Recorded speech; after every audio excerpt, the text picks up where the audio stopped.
should let me love you forever, forever.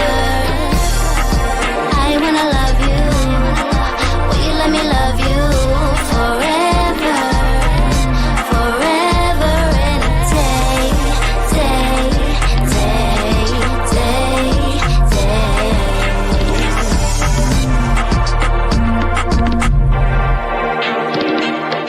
Hello, welcome.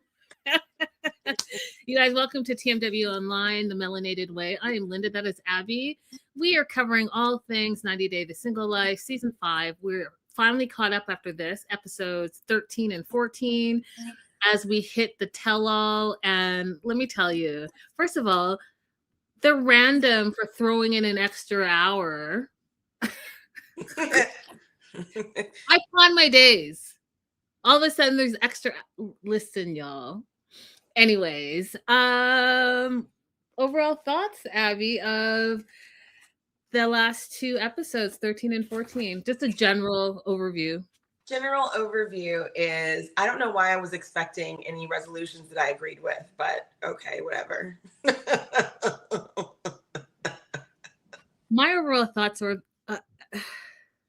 there's a lot of forgiving type people, and I kept asking myself, am I the problem? Because I just absolutely would not do any of the things that I've been seeing. Hey, midwife K. So what to say something else, but hey, yeah. Renee. I don't think you're the problem. I think the reason why perhaps they find themselves in these kind of situations is because they're forgiving. And it's not just the forgiving, but it's the forgiving and continued interaction. Like, you can forgive somebody and never speak to them again. That's okay. Not me, though. I hold grudges forever. I got grudges from 1986. I'm a forgiving person. However, I just feel like I'm not a stupid person. Like, there's a lot of stupidity going on here. So let's start with some stupidity. We're starting with Colt. Colt's back in Orlando, you guys. He's been back for a couple of months, and he's gotten all of the surgeries he needed. He had 5 fractures and a broken femur, allegedly. But he can walk now. Now, I'm of the opinion that he could walk before. I'm of the opinion that he could absolutely walk, and he chose not to. And me seeing him in these last 2 episodes told me everything I needed to know about Colt. Okay? Mm-hmm.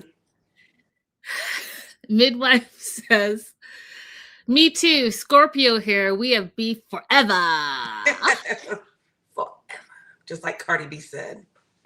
Facts. So he had to stay in Orlando for follow-up, all of that. So he's going to be there for a while. And the way he tells us, you guys, is that he met an older gentleman that allowed him to stay at his house. Now, I thought, where in the world does that happen? Where you land in a city that you don't know anybody, and some random old person says, yeah, come and stay with me for free. Remember into Muhammad too. He met some guy at like Walmart or Lowe's and moved into his house. Imagine my surprise. Where are these people and where are these homes? Obviously, I'm not walking down the right streets because that is incredible. But no, Philip is actually Courtney's new boyfriend.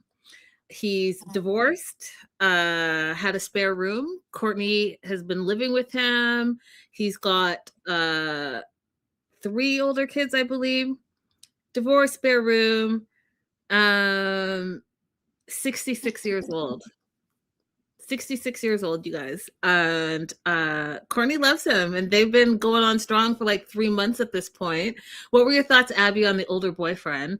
And my question of the day is, would you date someone that's significantly older than you? Okay, so for Courtney, I thought, fine. She just wants to be in a relationship, and he seems nice enough. So fine, like that's fine for her. Would I, if it was an Anna Nicole Smith situation, I will feed you your soup. I will change your diapers. Whatever you need, I'm on it. But just some regular 66-year-old man, no thank you. I'm not signing up to be your caretaker for nothing.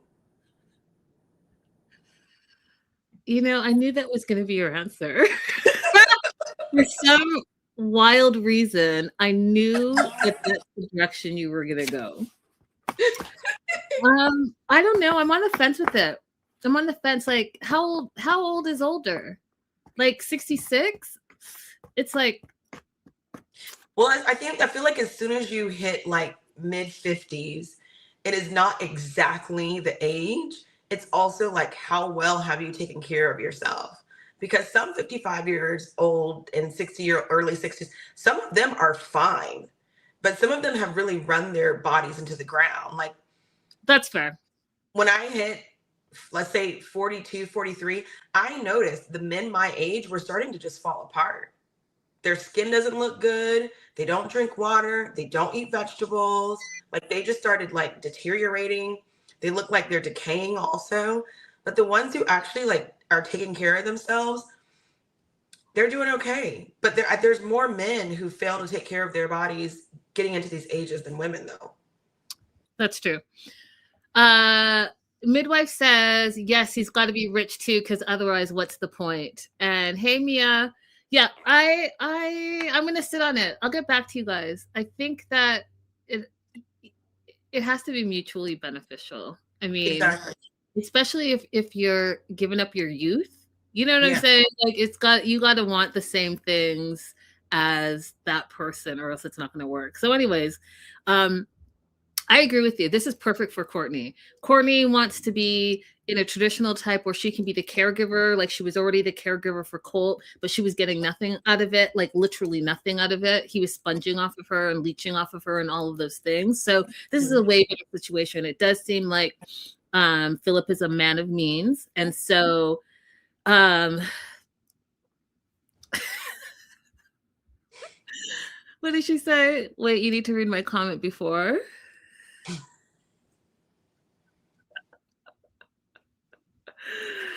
So yeah, I'm for it. I'm for it for them. And let me know if you're for it for yourself, you guys. So it's a weird little 3-way situation going on at the house there. Courtney and Philip are going to have a date night. And you know that Colt had the audacity to try to invite himself on this date night? The audacity. I just can't. You guys, I just don't get Courtney at this point. Like, at this point in this episode, I don't get it.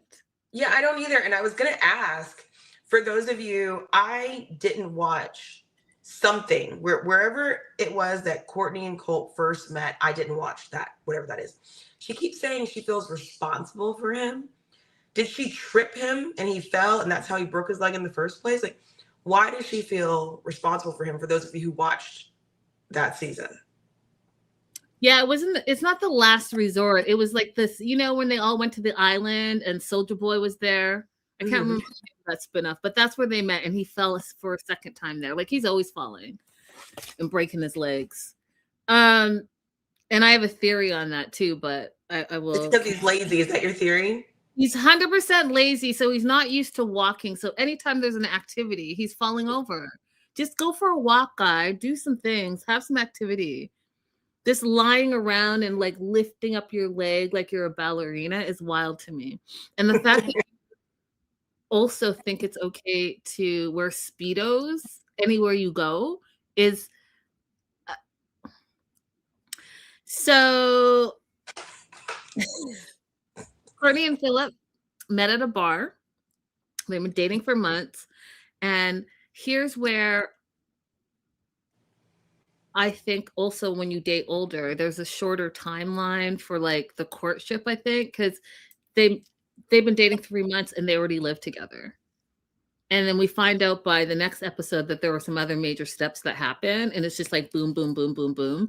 And I thought about it, I was like, that's really, really quick. But then I thought about, well, I guess when you're older, like there's no time to waste, right? You're already on the downhill slope. So you want to enjoy every single moment. Yeah, there's no time to waste. And then he said the magic words. She enjoys being spoiled. I enjoy spoiling. Like, they connect.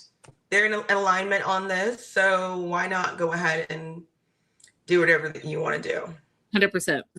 So Colt, who does not live in this house, he's not a roommate. He's a guest that has already overstayed his welcome, says that he's lonely sometimes and wants to get a cat. Okay, first of all, you guys know how I feel about cats. Second of all, you are not about to bring up a cat in a house that you don't even live in. Third of all, Courtney is allergic to cats, but because Colt doesn't care about her in any shape, way, or form, he didn't even think twice about it. But the fact that he felt comfortable enough, you guys, to say, hey, I want to get a cat. You want to get a cat in a house you don't live in? Absolutely not. That would have been my last straw. That would have been my last straw. Actually, there would have been no straws. Hypothetically, because I would absolutely not be in this situation. And I'm going to tell you why. There is no way, shape, or form that you have sponged off of me, lived off of me for free. I was your nurse. I wiped your butt. I shaved you. I bathed you. I fed you. My mama did the laundry. My mama did the groceries. And you sat up in a room for free for months. All the meanwhile, you're cheating with some other girl. You're sending her inappropriate pictures. And then when you get caught and lying to my face, then when you get caught, where do you go? You go to that girl. The only reason you come back is because you got to fix your decrepit leg. But then I offer you to come live with me and my new boyfriend. This is why I'm like, am I crazy?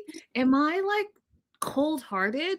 Because absolutely, there is no world where Linda Antwi would allow that type of nonsense in my house.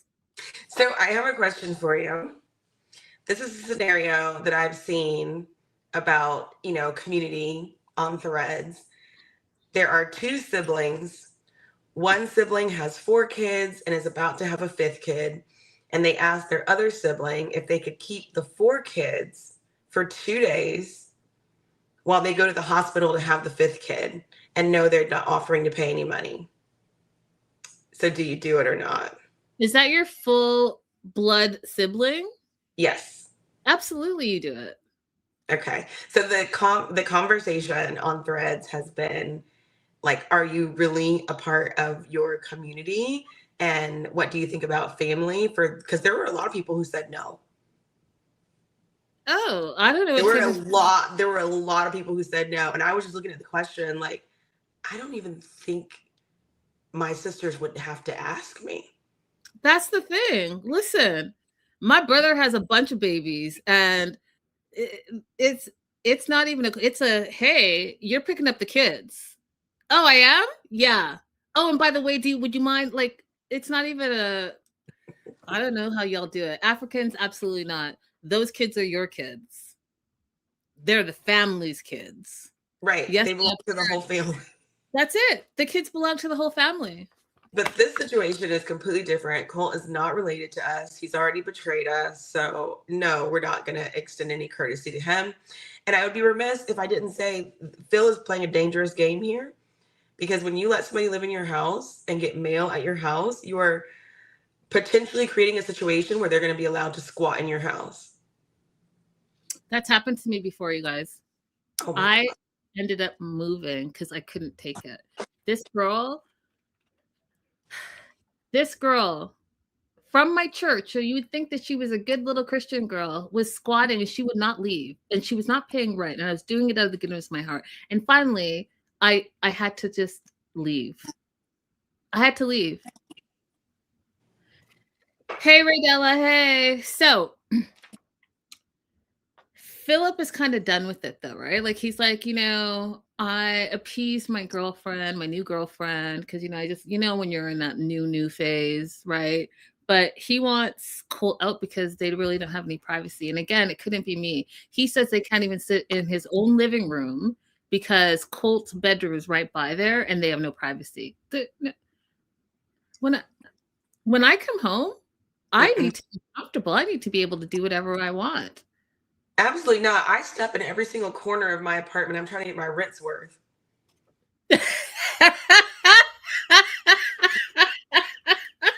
I stomp my feet in every single, like under the oven, under the sink, everything. So Phil's at a point where he feels Colt has overstayed. Okay, he's overstayed. And Courtney knows it's now causing issues in her relationship because there's jealousy and some trust issues there. Again, I was like, do I have a cold, dead heart? Because I would not allow it to get to. First of all, it would just never happen. But had I had a momentary lapse in judgment, and it started affecting my new happy relationship that is providing for me, it is spoiling me. This slob, are you guys like why? I just don't get it. Why are you responsible for this grown-ass man? And to piggyback of what Abby just said, he's not a child. So this is not a community. He is an adult that's supposed to be contributing to the community. So for the relationship to survive, Colt needs to get out. And I would say get the F out. And he should have been out a long time ago because he can walk now. Because what does he even do? What can you imagine being a grown man, having another grown man take care of you, having another grown man take your plate and put it in the dishwasher because you're that lazy? So you don't even, and you're a house guest. I don't know about you, Abby, but house guests in African families, you're not going to someone's house and just sit around. Like, you're going to make the bed, you're going to offer to clean up, you're going to do dishes, however you can contribute because they open their house to you. And then on the flip side, as a host, you're going to be like, no, I got it. But at least the person offered because you know what? That's proper etiquette. But this fool, he just his own mama doesn't want him. His own mama doesn't want him to come to Canada because she's like, you're not about to wreck my happy life. I do wonder what it's like sometimes because I am so not wanting to impose on people that I will forego help from people that I know would readily offer it. So I do wonder what is it like to be someone who's okay with letting other people do everything for you? Like what is it like mentally? Like, I borrowed $20 for somebody when I was in college, and I still think I gave her the money back, but I still think about it. You know what I mean? Like I'm so I cannot let somebody take care of me without feeling weird about it or feeling like I have to repay it, in the future. So this is just so beyond me. I just think Colt is lazy, period, full stop. He never grew up. He never became a man. He's just a big baby in an adult body. And even that is questionable. So Colt's in Phil's backyard, kicking it full side in his Speedos, you guys. And I wanted to take a screenshot and show you, but the last time I showed you guys Colt in Speedos, YouTube flagged it as if I was trying to do something. So I'm not about to have that conversation again because basically YouTube's like, I don't want to see this. And I know that y'all don't want to see it. So we're not showing it.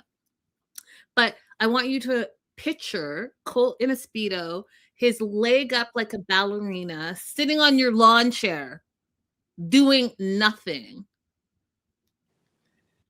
So Courtney and Phil have decided that they're going to confront him and he needs to get out. Now, this is the part that I had a little chuckle, you guys. I chuckled and chuckled and chuckled because while he's stretching his leg, Courtney's bringing snacks out, feels like ready to have the conversation, and he gets right into it. He's like, so now that you can walk, what plans have you made?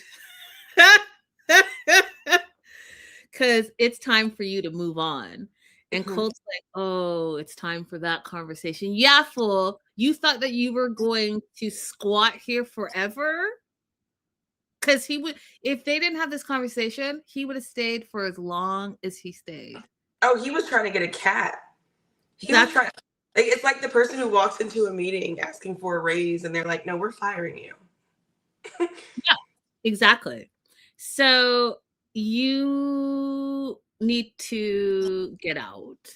And then Courtney takes it back a bit, which was like puzzling to me. She's like, well, you need to start figuring out what you're doing. And then Phil jumps in and says, yeah, within the next couple of days. Like, there is no room for this fool for you to tell him to start thinking about it, because 6 months later, he's going to be like, oh, I hadn't started thinking about it. Phil's like, this is my house. You're 2 days. You got 2 days to figure it out, and then you're bouncing. Mm-hmm. And I was proud of Courtney for this, because she said, once you're out, once you move out, we're done. Communication's off. I'm not going to be talking to you anymore, because I need to give this relationship a chance. I need to give this relationship all of my attention. And I'm adding, me, Linda, I'm adding, plus you're a leech and you're sucking the life out of Courtney. You're sucking the beauty out of Courtney. And Courtney must be like so nice that she just continues to give to you, even though her mind is telling her that you're a terrible individual. You're elite, you're a mooch, and you're lazy, and you're a liar, and you're a cheater. Her mind knows that, but unlike me, I'm gonna just absolutely not. But she's like, no, I'll take care. Like, no, I don't know how she coordinates that, but here we are. So Colt is shocked that he has to move. He's shocked, you guys. He's shocked that he has to move out. And then said to Courtney, oh, you were my original ride or die. And I was like, what he's shocked about is that he thought she would never stand up to him. He thought that she was so nice that he was going to be able to take advantage for much longer. And she knows this, because she says he's a leech and would have taken advantage of me forever. So do you see how Abby, her mind knows, but she still allows it. Thank God for Phil, who says, hey, absolutely, you're out of here. You got 2 days, pack it up and get out. Right. So here's the thing that I choked on my disgust, because the producer says, what's next for you? He says he's going to probably go back to Brazil and try to get back with Diana, who he also cheated on, right? Because he's playing Diana and Courtney. And when the producer said, you're going to go back to Brazil to be with Diana, and he says, yes, I'm going to see if I can have a relationship. He's going to see if he can be honest and truthful for once. Do you know that this fool said he's not sure if he can? Abby, he said he's not sure if he can. This is why I'm telling you guys, everything I need to know about Colt is right here. He knows he's a liar and a cheater and a lazy bum, all of the things, but he doesn't care. And for the simple fact saying he's not sure, he's going to put 0.0 effort into it, Abby. 0.0 effort.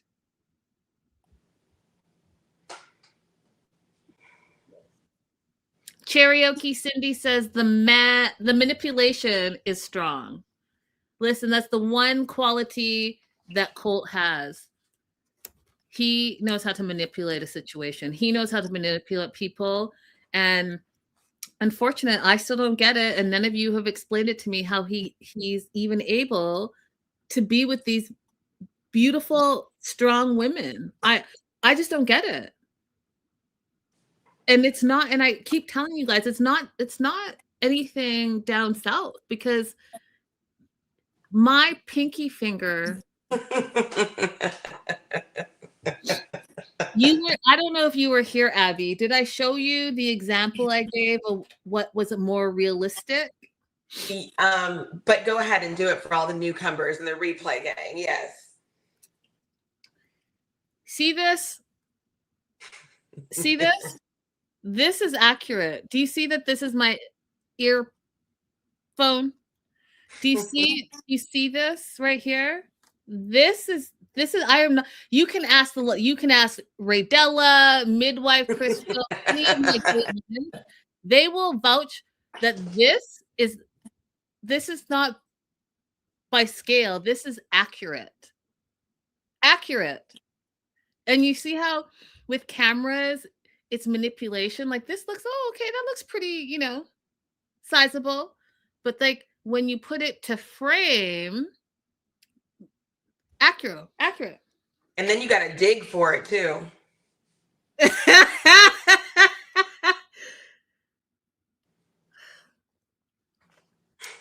So Colts out.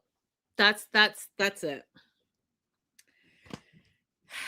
And now it's been months along, and we learn a little bit about Courtney and Phil's backstory. And so she has a local bar that she normally goes to. She was at the bar and he saw her one night, but he was too shy to talk to her. And so when she left, he went up to the bartender and asked about her. And the bartender said, oh, she's a regular. She comes every Friday. You guys, he showed up there every Friday for 6 months before he ran into her again. And I just thought that was an adorable story. Now, it could be like borderline stalkerish, but I felt like, he thought he found his person and he pursued it. What were your thoughts, Abby? I thought it was okay because it's a neighborhood bar. Like maybe it's also his neighborhood bar or very close to where he lives, as opposed to him asking her name, finding out where her parents are or where she works, then going to that place. Like that would feel more stalkerish to me than just being at a place where he knows that she might show up again. Yeah, it was adorable. And I like the effort. That's high effort. And anything is higher than Colt. Yeah, Colt has done nothing to improve her life whatsoever. Not one single solitary action that he's taken has improved her life to any degree. No, he just kept dragging her down. Down and down and down and down. So Colt's out of the house at this point. She's blocked him, doesn't know where he is, doesn't care where he is. And sayonara, adios. I was going to go on, but I was like, Linda, you're getting a little extra with it now. Go ahead. Arrivederci. Yeah, all of it. Au revoir. Courtney was really happy with Phil. So some of the things that she shares with us is that their intimacy is amazing. He's active. He has energy. And they are now on their 3-month date night anniversary. So they go out for drinks and some tapas and having a good old time. And they're just chit-chatting. She loves her I can never say this. Charcuterie board. Charcuterie? Yeah.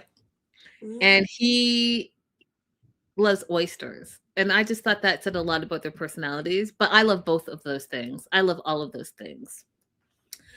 And so he's like, oh, have you ever had oysters? And she's like, oh, no, I'm allergic to seafood. And then he realized, oh, there's some things I don't know about you still. And she's like, yeah, there's some things I was surprised about you. Like when I saw your ID, she was surprised how old he was and said it to his face.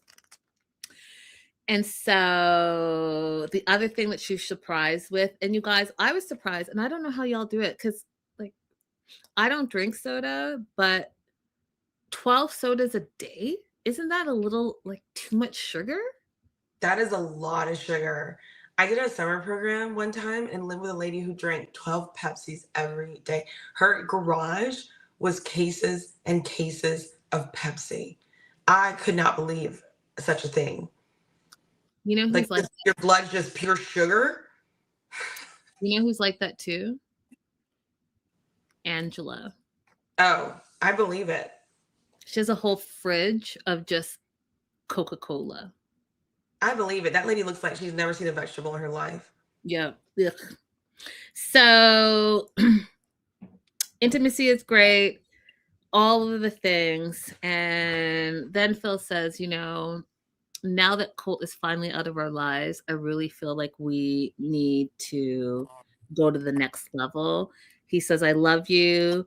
I want to be with you forever. And when I say this guy popped up, the 3-month mark, pulled out a box, and it was a ring, and that ring was gorgeous. Proposed, she said yes. She is now engaged. And I want to show you their engagement, official engagement photos. Congratulations, Courtney and Phil. And the ring. Love it. I love this for her. Mm-hmm. Abby, thoughts? I mean, that's what she wants. That's what she wants. She wanted to be married. She wanted to feel, you know, doted upon. So good for her for getting what she's been wanting all these years. And she deserves it, you guys. She has had terrible, terrible, terrible relationships. She's and the men that has come into her life have been trash. And she even started crying at the table. She's like, you know, I waited so long to meet a good man, to find my person. She was worried that she was not going to find her person ever in her life. And I dare say, as soon as she dropped the worst of the worst, when she dropped Cole, the whole world opened up for her. Yeah.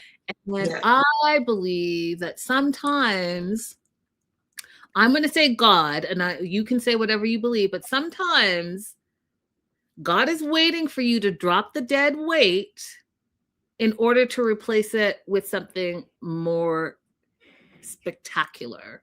Drop the dead weight so that you make room for your blessing. Because let me tell you something. Being someone's nurse that you are supposed to be in a relationship with, unless like that's like your person and you know what I mean, there's something going on. I don't like, he's able-bodied. He's just lazy. I don't get it. I don't.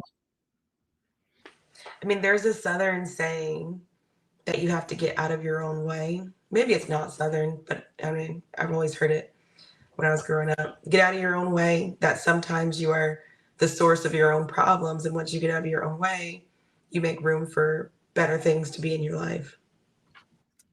Agreed.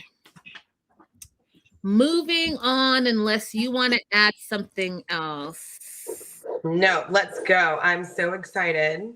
Who are we doing next? We are on Kimberly, yes. Jamal, and Wayne. That's who I have next in my notes too. And I'm very excited to talk about this because I have so many feelings and opinions and thoughts, and let's go. All right. So Kimberly and Jamal are still in England, and she's just had a great first date. I love that for her because she too has dated men that have not been great, and I dare say just trash. Yeah, complete more trash than we thought, because everything that happens, she says, I never had a man do X for me. For every little small thing that happens, I never had a man do X. You've never had a man do anything for you based on what you're saying. Okay, sorry, I'm getting carried away. This is a good segment for me. Let's go. Okay, sorry. Yeah, yeah, that's why I'm so happy for her, because she deserves to, like, the bare minimum, and she's so grateful. And I'm like, you've never car door is the bare minimum. What do you? Okay. Planning a date is the bare minimum. Yes. But you're gonna open the doors. Like Yes. what kind of cockamamie nonsense? Okay. So I think you guys know me by now. I can feel it, and I know you can feel when I'm about to have my TED talk, and then I pause and I evaluate if I'm going to go there or if I'm going to stay on track, and I'm going to stay on track. Let's add some facts before you go into it, because I want you to go into it, but let's just add some more facts, because there's some people who actually don't watch the show, they just watch us. Yeah. So they need the backstory. Right. So good vibes, good date with Wayne. She felt, and these words are important, felt natural and it felt safe. Those are important words to hold on to. So it's the next day. Her son Jamal is going to be meeting Wayne, and they had an interesting second date. He took them to a blacksmith shop, and I thought it was kind of cool. Like, I'd be into it. And so they go, it's the ovens, the tools, and the banging and and they were supposed to be making coat hooks. When I say none of them had any type of towel. Okay. So it's the steel flats, you stick them in the fire, and then you pound, pound, pound, pound, pound. You're supposed to make these beautiful, curved coat hooks. Jamal is terrible. Jamal, I was like, does he, I don't want to put something on someone, but like a little bit of like ADHD, like if it's not holding his attention, he's like checked out. Because Jamal had one piece, he sharpened it, and then he just stood there like he was he didn't put any effort into it. And then said, those situations where if you're not comfortable in temperature, you're not motivated to do whatever you want the activity is. So he's like, I'm cold, I'm not interested in doing anything except for leaving. Well, he said he was bored. He's like, I'm bored. Yeah, he's bored. And so that's why I just think it's like, if it's not like stimulating him, he's just like, and he literally checked out. He just stood there. And I hadn't seen that. I hadn't seen that before.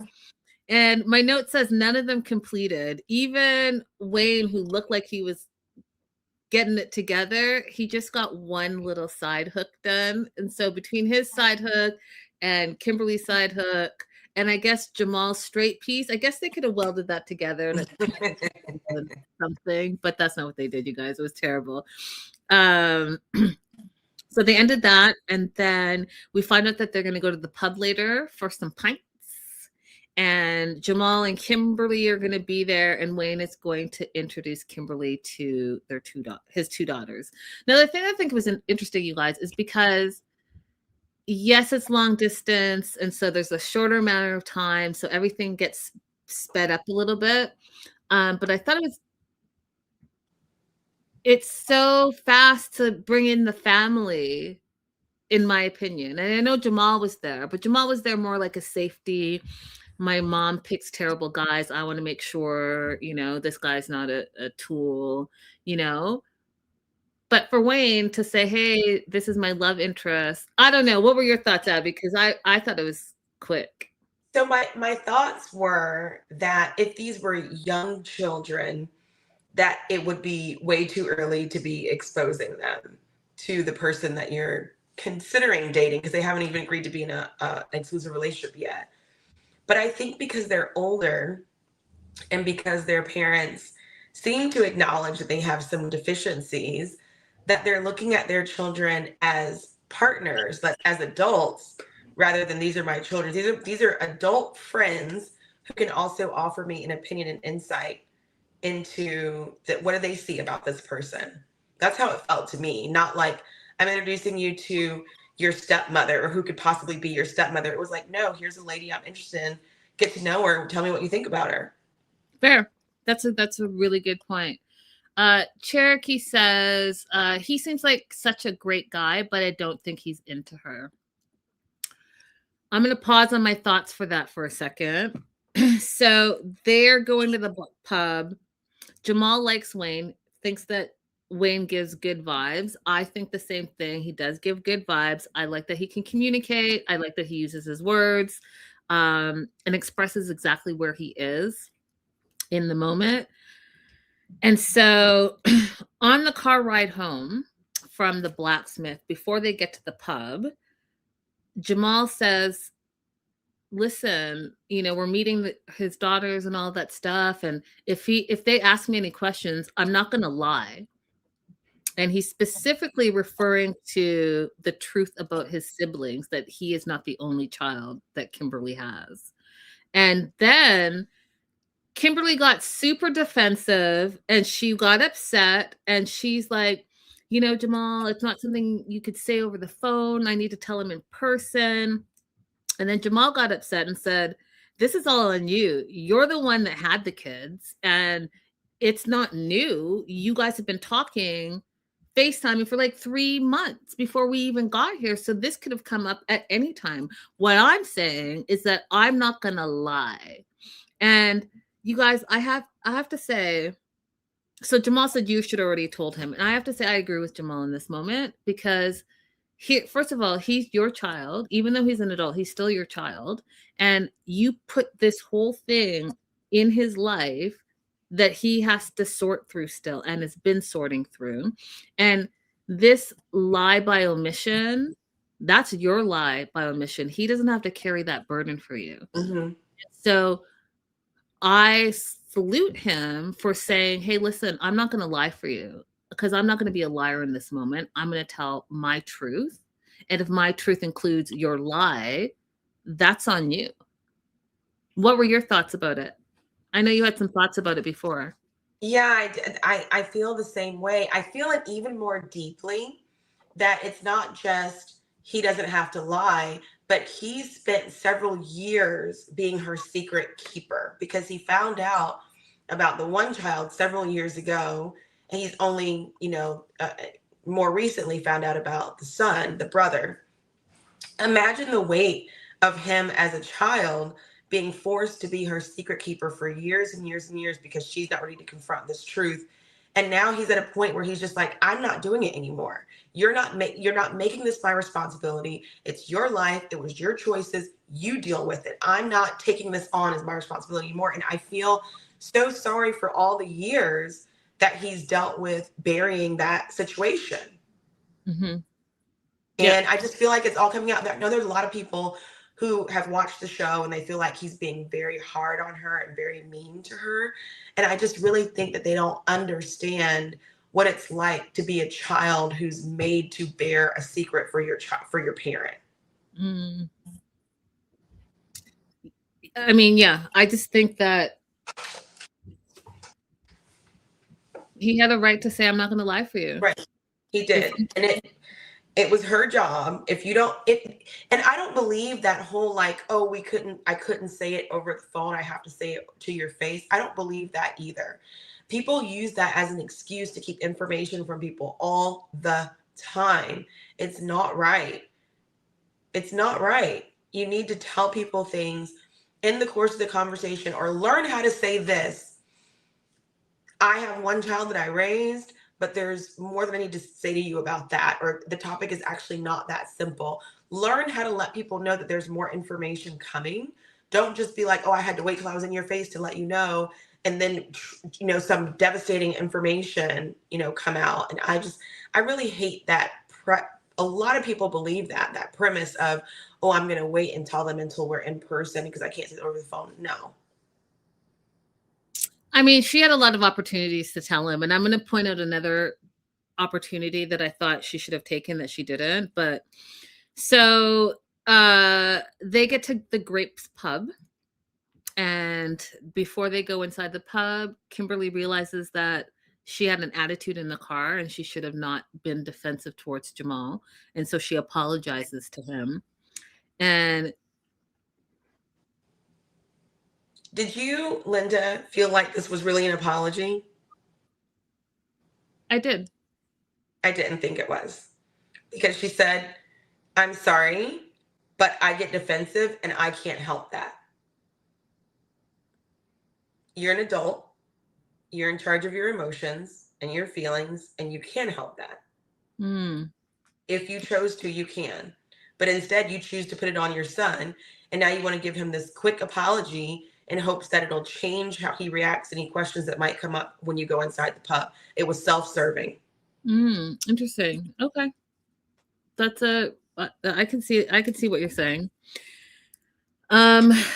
So Jamal just wants to make sure that Kimberly doesn't make the same mistakes that she has in the past in relationships, and he doesn't want her to rush into anything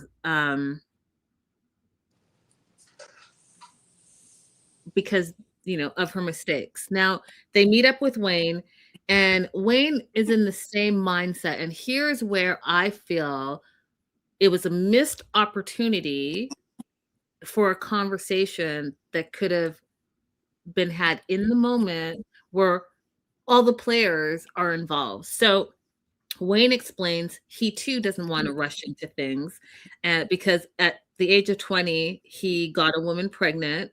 He figured because he got her pregnant that he had to marry her. So he married her. They were together for 14 years, right? Because he felt that his children needed a mom and a dad, the full family, mother figure and a father figure, he said. But they got married for the kids. So they started drifting apart. They started, not wanting to be in each other's presence. So they parted ways. But they kept the family unit, he said, together, which I interpreted as meaning they co-parented. Because Wayne believes every child needs a father and a mother figure. Now here, first of all, that just seems totally set up to me, right? Like you just randomly started talking about this, but here was the opportunity for Kimberly to say, well, let me tell you about my family situation and what's going on with me. But instead she said, I have a story to tell you, but I'm going to tell you tomorrow in private. And my note literally says, why are we waiting till tomorrow? Sometimes if you're actually communicating in that moment, that's where you should have shared it. Because when you take it to a separate, you ever had this, Abby, where someone's like, hey, I need to talk to you. We need to talk. You're already making it a bigger deal. So why does it have to be private? And what is it that you're going to tell him that you can't say in front of Jamal, who already knows the whole story? Right. And there was an easy segue there. The segue being, I also, really want children to have an opportunity to have a mom and a dad. And that's, part of what led to my decision to put 2 children that I had up for adoption. And I do want to talk to you more about that, tomorrow, but, we're aligned on that. We're agreed on that. Like it doesn't have to be as big of a deal as she's making it. But I think that she's still making it a big deal because I don't think she's truly come to terms with it. And I'm going to explain to you why I think that. I'm jumping ahead a little bit, but when she finally does tell Larry, that does have that conversation, and we'll get to it shortly, she says that her son found her through a DNA test, right? DNA testing, one of those 23andMe or whatever it is sites. So the way she said that, it's like, had he not found you, you would not have done anything about it. Correct. So I thought that was really, really interesting because, words are important here. Correct. So Wayne's daughters, Aisha and Natalie, show up and they go to play Skittles, which looks so fun. It's 3 wooden balls and pins, kind of like bowling, but it's like bowling and lacrosse without the stick, kind of. You got to throw the ball and you got to hit the first pin. Anyways, it's fantastic. A good little interactive thing for you guys to do at the pub. So they're having a good time. Kim really is enjoying Wayne, and everyone seems to be getting along just fine. And then they sit down and they have some pints and they have some discussion. And the daughters ask, what made you come to meet my dad? It was weird to them because they would never have considered leaving England to go to America to meet a random person that they met online. And they ask, how did you meet? And Kim, so here's the other thing. Question number 2 of the day. Because if you know me, you know where I stand with this. But Kim said that Wayne showed up in it somewhere on her social media. She liked how he looked. So she slid into his DMs, and that's how they started talking. Kimberly slid into his DMs. And so my question of the day, girls, ladies, females, do you slide into men's DMs? Like, do you make that first move and slide into men's DMs? Or, whoever your partners, whoever you're attracted to, do you slide into that person's DMs? Abby? Absolutely not. The way she explained it before was that he left a comment or something and she responded to it. And that made more sense to me. But the idea of messaging a man on social media as a potential date or love interest, that makes me feel ill. I feel sick to my stomach. The thought of reaching out to a man. Abby, oh wow. Yeah, I'm not sliding into anyone's DMs. Like, I'm just not gonna do it. I'm not gonna do it. I'm just not gonna do it. I think I'm just old school. If you like me, pursue me, court me, do all the things. Yeah. What I'm not about to do is slide into your DMs, because like, for what? So the daughters next ask, do you normally move fast in relationships? And Kimberly, I don't know who, you told the daughters and us who have been following you for how long? She said no. And I don't know about that. And I started laughing. Who are you talking to that you don't normally move fast? You absolutely move fast. And then Jamal starts spilling the tea a little bit. Not only does she move fast in relationships, her previous boyfriend was 20 years younger than her.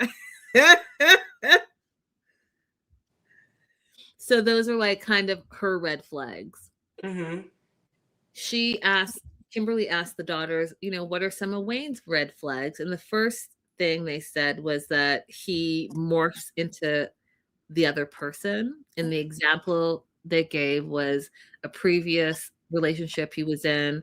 That woman was a vegetarian and he became a vegetarian. And so he kind of loses himself in the people that he's dating, which he gave an example of in this episode, by the way, you guys, if you catch it in the end, already morphing after a week. And I'll show you where. And then the second thing that they said is a red flag for him is that he doesn't like baggage. So he doesn't like his partners to come in with baggage. And his daughters are like, that's not even reasonable because we're adults. So everyone's going to have baggage. And so those were the things. What did you think of those two ideas? First of all, I love these kids exposing them. I feel like it is an indicator of such a good relationship when your kids can say these kind of things in front of you and that they know you, that they watch you, that they know your patterns. And I thought that they've probably given him this advice previously, on their own, that he's, needs to tighten up on some of these things. But I don't see them actually as huge red flags. I would have some follow-up questions, like on the baggage issue. I would say, is it more about how they respond to when they're being triggered, or how they react to their traumas, or how it plays out in the relationship? Or is it you just don't want anybody to ever be able to talk to you about their past at all? And I would just have that kind of follow-up question, because everybody's going to have issues going on. Yeah. But I just don't want, if you're my partner, I don't want to be the person that you're exercising those issues on to. I want you to be able to recognize when something is coming up in yourself that you need to deal with. Agreed.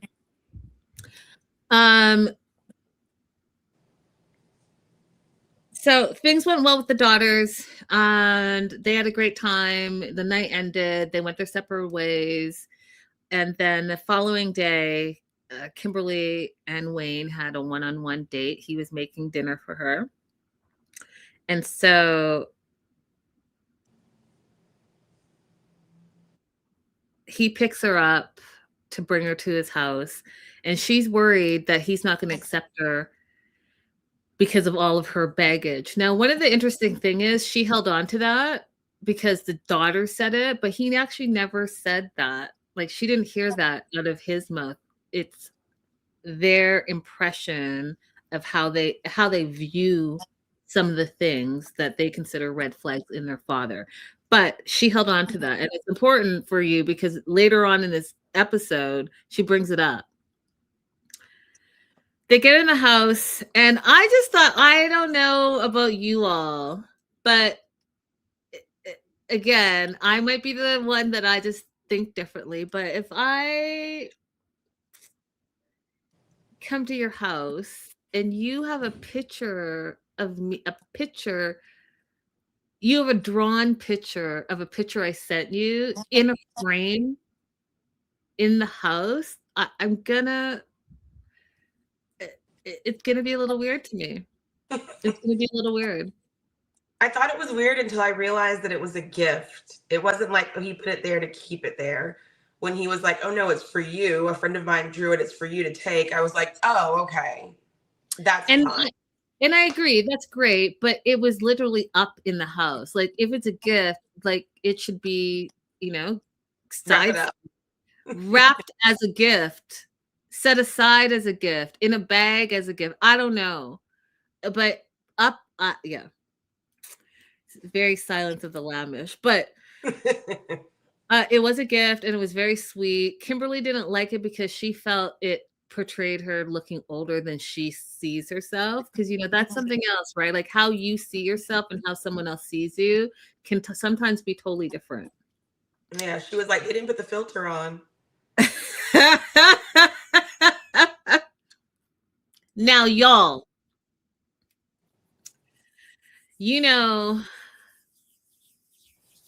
I'm a bit of a foodie, and I love to cook. Used to have all the great dinner parties over at the Ponderosa. So I love this idea of the Jamaican chicken and rice. Now, I'm going to tell you guys something, and I'm not trying to be mean, but I've been to England a few times, and they're not known for the cuisine, and everything is. And dear Olivia, when you're watching this, please vouch for me. Everything is a shade of gray or a shade of brown. All the food. So, I mean, I saw him spicing it up and stuff, and he's like, I'm not going to make it too spicy. First of all, absolutely, that was not enough spice, but I get it. Maybe you guys have some dietary restrictions. You're not going to make it too spicy. I get it. But have you had Jamaican chicken? Have you had jerk chicken, you guys? Have you had with rice and beans? It just is not one shade of brown or gray. It's just not. That's all I'm going to say.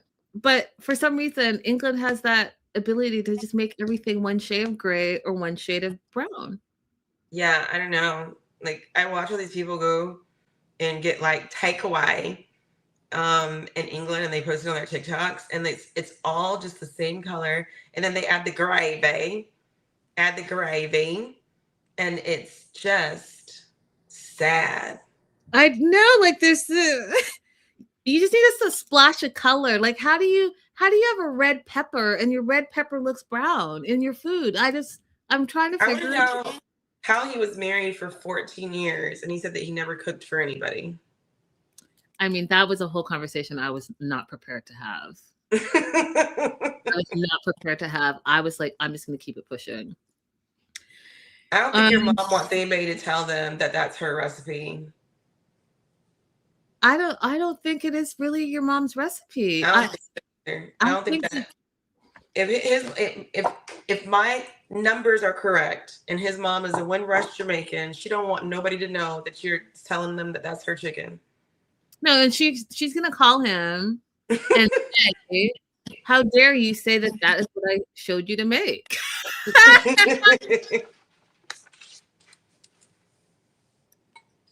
So Kimberly's excited to talk about two things: the relationship status and the children that she gave away for adoption.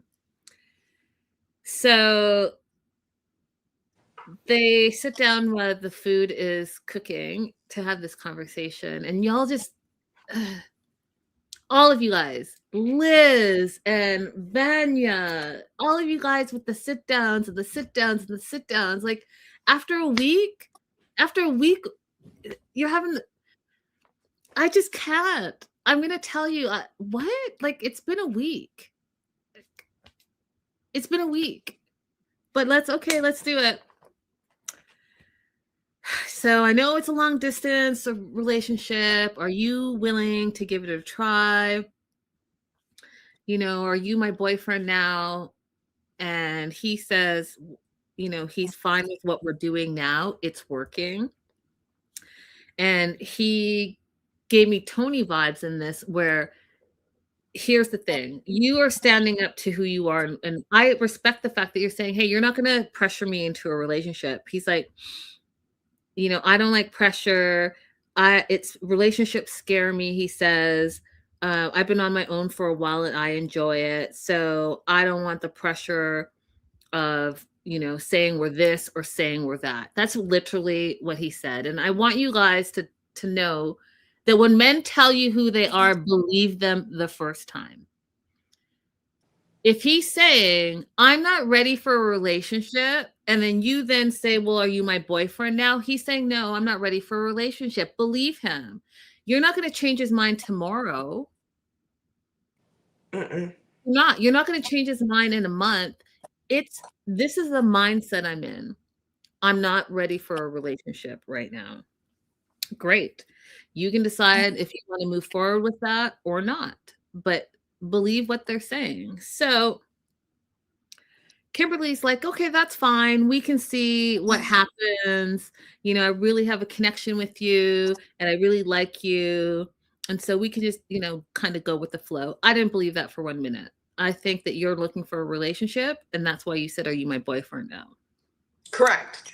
And that is okay. If somebody says to you, oh, I'm, you know, don't want to be rushed, non-committal, it's okay for you to then say, oh, okay, so we're not on the same page. So that's cool. You know, it'll be nice to just, you know, have this meal together and have a chat here and there, but we're not aligned, because it's okay for you to want what you want. 100% on both sides. It's okay to want what you want. Right. So then she starts crying and says, I have other children. I put them up for adoption. Please don't judge me, she says. Because he's like, oh. Now, that wasn't a judgment. That was her own guilt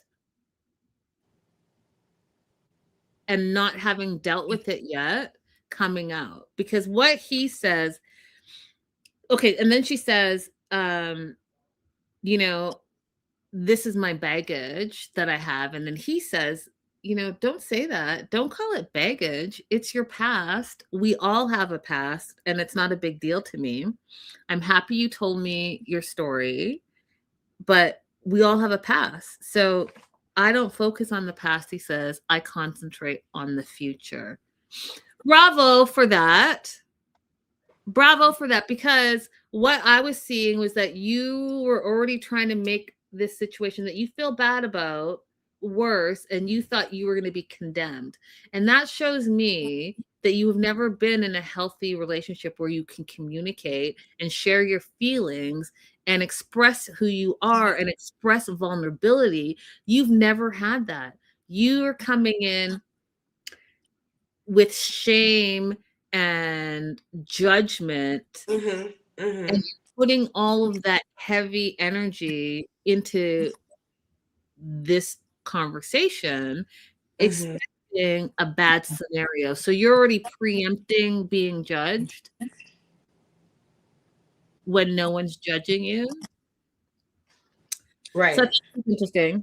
What was your take on That's it? She said something that I want to talk about. I want us to talk about it. Okay. She said, I wasn't irresponsible. I was with the same man the whole time.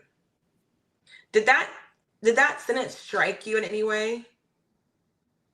It go tell me your thoughts, because I have some thoughts on it. My question immediately upon hearing that is, what action is she talking about when she says I wasn't irresponsible? Is she talking about the sex? Is she talking about the fact that they all had the same father? Is she talking about the putting them up for adoption? Like, what is it that she's saying was not irresponsible in that sentence? She's saying that because all of her babies have the same baby daddy, she's not irresponsible.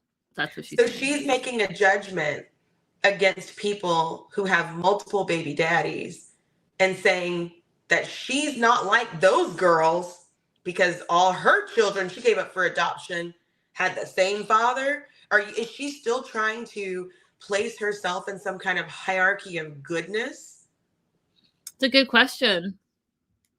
I That's a good think she needs to let all that go. Girl, it just is what it is. Don't try to make yourself seem better than somebody else. The decision was what it was. And that's it. Like, you can't save yourself by saying you're better than someone else. I remember when I got pregnant, because I got pregnant before I got married while I was pregnant. I remember my mom telling somebody, well, at least she didn't have an abortion. And I said, Mom, don't do that. Don't do that. Because I have no problem with the person who has an abortion. Don't make there be some kind of hierarchy of sin and goodness. I don't like that. Yeah, I think that it's important to remember that we're just like Wayne said, we all have past, we all have our own experiences, and no one person is better than the next, right? Everyone has their own stuff. And I do think, though, that that's also a little bit of a generational thing where, like, the stigma of being an unwed mother, the stigma of having a baby, quote unquote, out of wedlock, um, having a child young and then maybe meeting someone else and having another child with a different partner, all of those stigmas from like back in the day. I don't know, like, I just think it's like a generational thing. Because I mean, 2026, you look around, you got blended all the types of families. It like Abby said, it is what it is. So I'm wondering if that's part of it, where she's dealing with the shame of her past, plus she hasn't reconciled it with her present. That's how I feel. I feel like she hasn't reconciled it. She's acknowledged it, but she hasn't reconciled it. And I think that this is just my personal opinion. The journey for her reconcile is going to be longer, because back to the point that I was making when earlier, when she says that she put these two kids up for adoption, and then one's named Larry, and he found me through DNA, and then she said, then I had a daughter after that, and that's all she said. Now, again, had he not found you, would you then be in their lives? Would this be part of your life? No, it wouldn't be. Because And all these years have passed and she never even reached back out to the adoption agency, not once. right. So that's why I'm saying her road to reconciling her shame is going to be a little bit longer because, and this is why she's still defensive. It's all connected. So when she gets defensive with Jamal for bringing it up, because Jamal has accepted it, he's reconciled that he has siblings. She hasn't reconciled that these children of hers are now in her life. She's happy about it, but her mind hasn't reconciled. And that's why she's defensive. That's why she feels shame. That's why she's crying. That's why she doesn't want to talk about it in public, which is what I was telling you, the missed opportunity at the pub. She'd rather take it private because that shame is still there. That's just my opinion. Yeah. It's the kind of thing that I actually like as she moves along in her journey and gets more comfortable.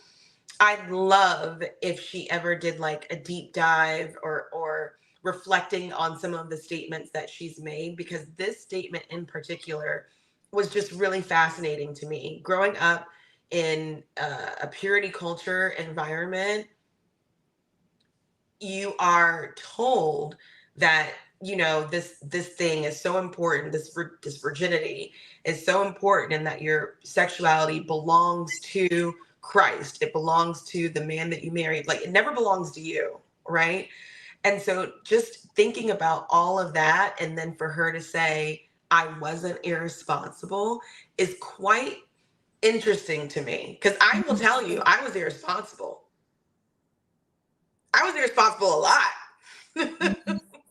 And what's wrong with saying that? Yeah, I mean, again, like I said, I think that it's a generational thing. And I think that, you know, she wanted to make the point that, you know, that was her husband and it was not out of wedlock. It was the same father, like that. I think it's just a conditioning and a generational thing. Okay. So the other thing that was interesting to me is that she said, so they've established that they're not on the same page. He wants to go with the flow. She wants a relationship. At least that's what I took out of what this conversation was about. Mm-hmm. So she also says that this trip is not a trip for intimacy, but she's going to be back in a few months and that trip will be about intimacy. Cool. Fine. Why, Kim? Why? The man just told you what he's after, and she's still having trouble. I feel like until she goes on this journey of working out all of her feelings with regards to giving up these kids for adoption, that she's never going to successfully raise her own self-esteem as such that she could be in a good, healthy relationship. Okay, yeah. I think this is a good first step for her, though, because she's starting to see what she likes and what a good relationship can look like. I think that, again, it's going to be a journey for her. But here's where I got confused. So it's the next day. She's leaving for America. And she tells us that Wayne texted her something in the morning. He's going to come see her off. #girlfriend. And I was like, what? What's happening? Did you all have, okay. And so she is excited because the two things that she really wanted to have happen on this trip was she wanted to be in a healthy relationship and she wanted Wayne to accept her past. And both of those things happen. So he comes into the room as she's packing. They cuddle. And now they're officially in a relationship. And here's where I was like, Abby, what did I, so the #girlfriend was the official talk that moved you through. Cause like yesterday you said you were not ready. And I'm trying to tell you all that believe men when they say what they say in the moment. So then he said that he needed to percolate on it a little bit. And in the morning, he realized that he did want her as a girlfriend. Does that happen? Because I'm just... And that's sufficient? That's not sufficient. I've seen 12 and 13-year-old boys have a better girlfriend proposal than that. I'm just confused. You all explain it to me. If I'm ready for a relationship, I'm ready for a relationship. If I'm not ready for a relationship, I'm not ready for a relationship. And I'm not going to go to bed and wake up and be like, oh, you know what? Actually, I'm ready for a relationship today. I don't trust it. I don't either. And I actually agree with Cherokee Cindy. I think he likes her as a person, as enjoying her company, but I don't know, because when they were doing this cuddling, it was awkward on the bed and like I did they even kiss? I don't even remember if they kissed, but there was like some kissing on the cheek, but like They definitely kissed when they were going towards the van.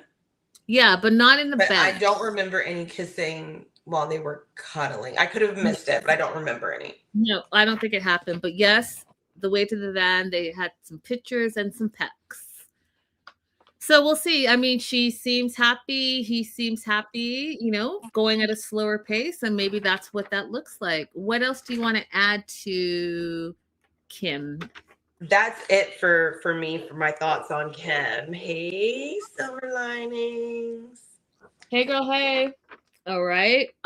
Since it's in front of me and I can get rid of this, I want to talk about Vanya and Tony next. Yes.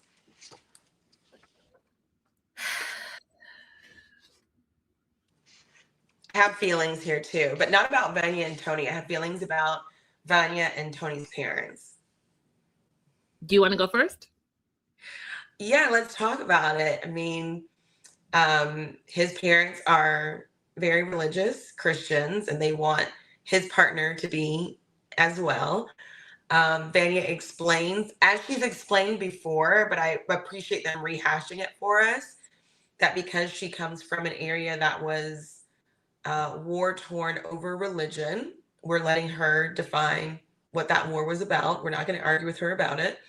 That she does not have any strong affiliation with any religion, and she prefers not to participate in organized religious activities.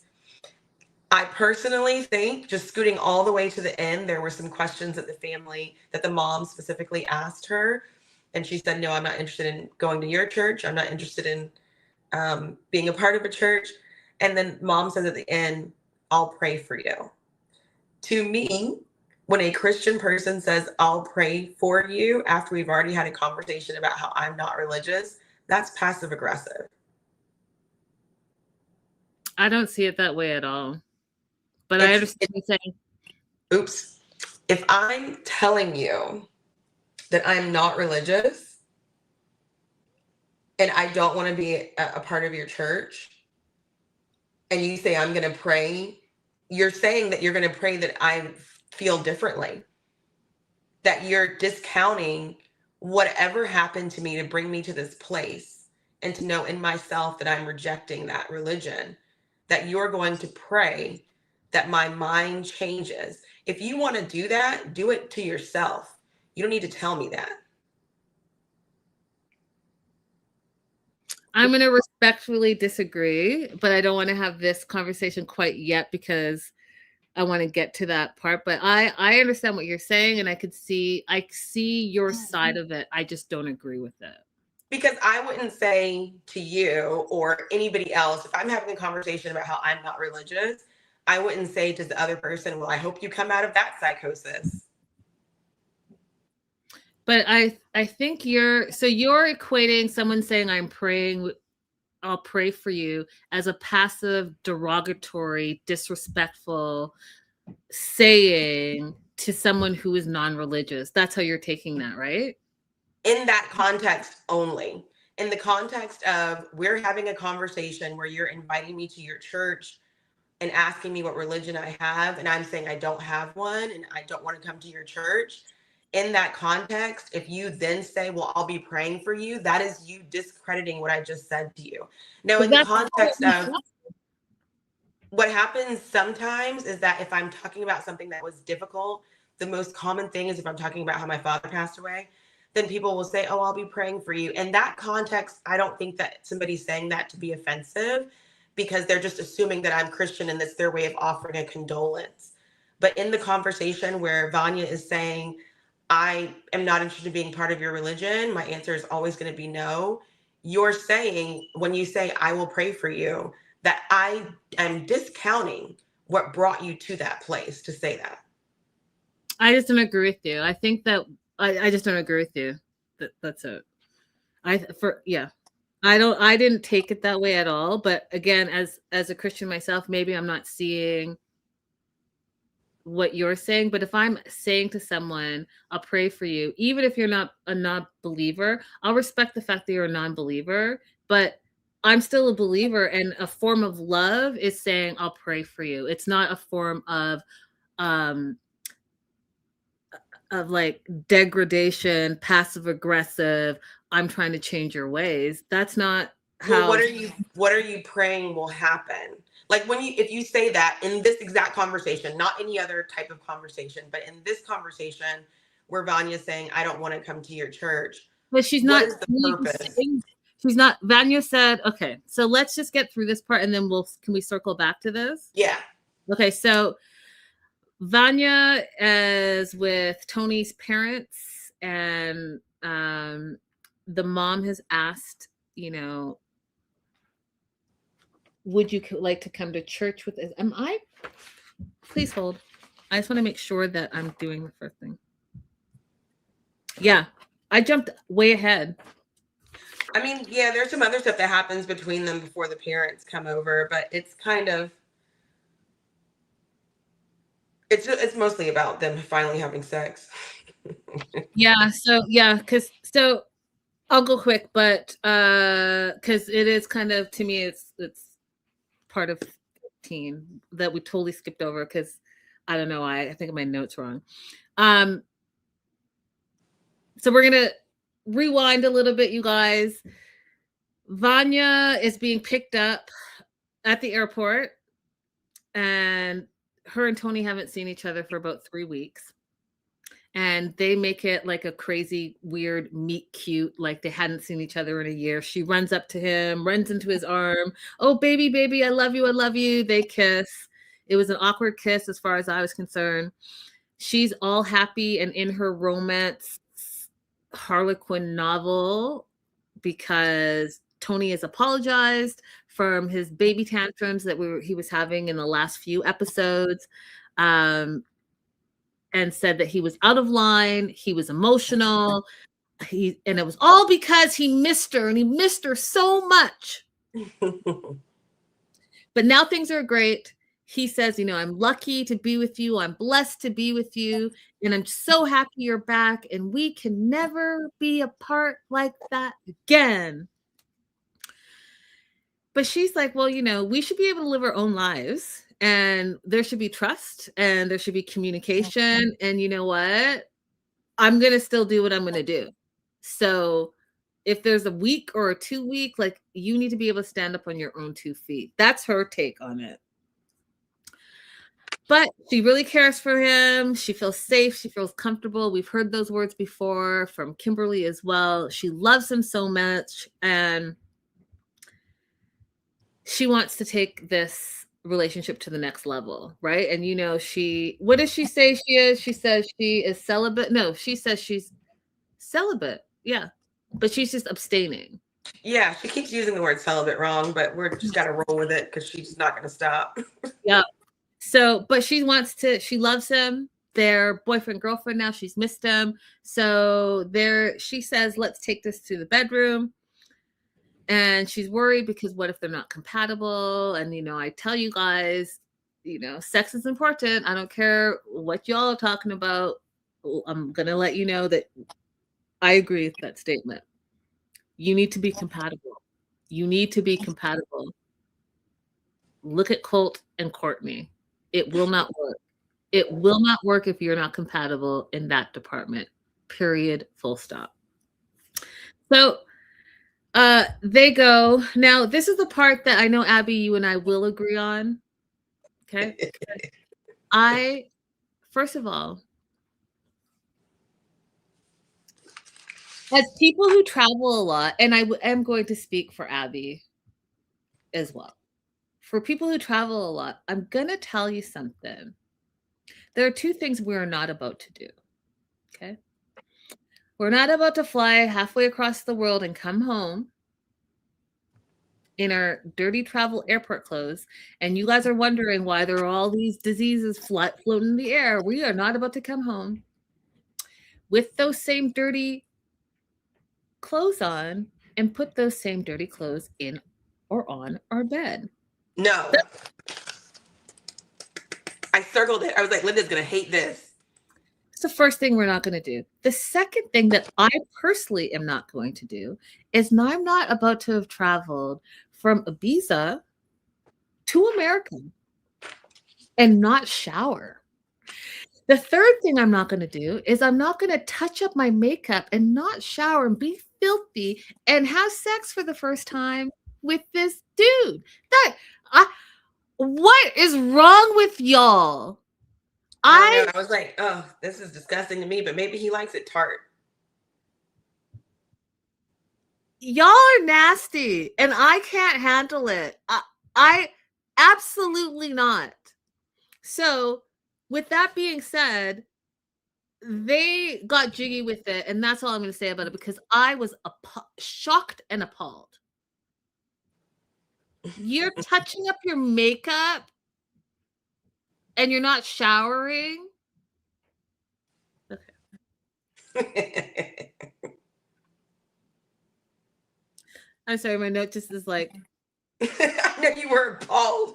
And then, like, not only did he get on the bed, but he was in multiple different positions on, like, you're just spreading the germs all across the bedsheet. In my head, the germs, the bacteria is just running wild. Me too. Yuck. Yuck. Yuck. Hantavirus everywhere.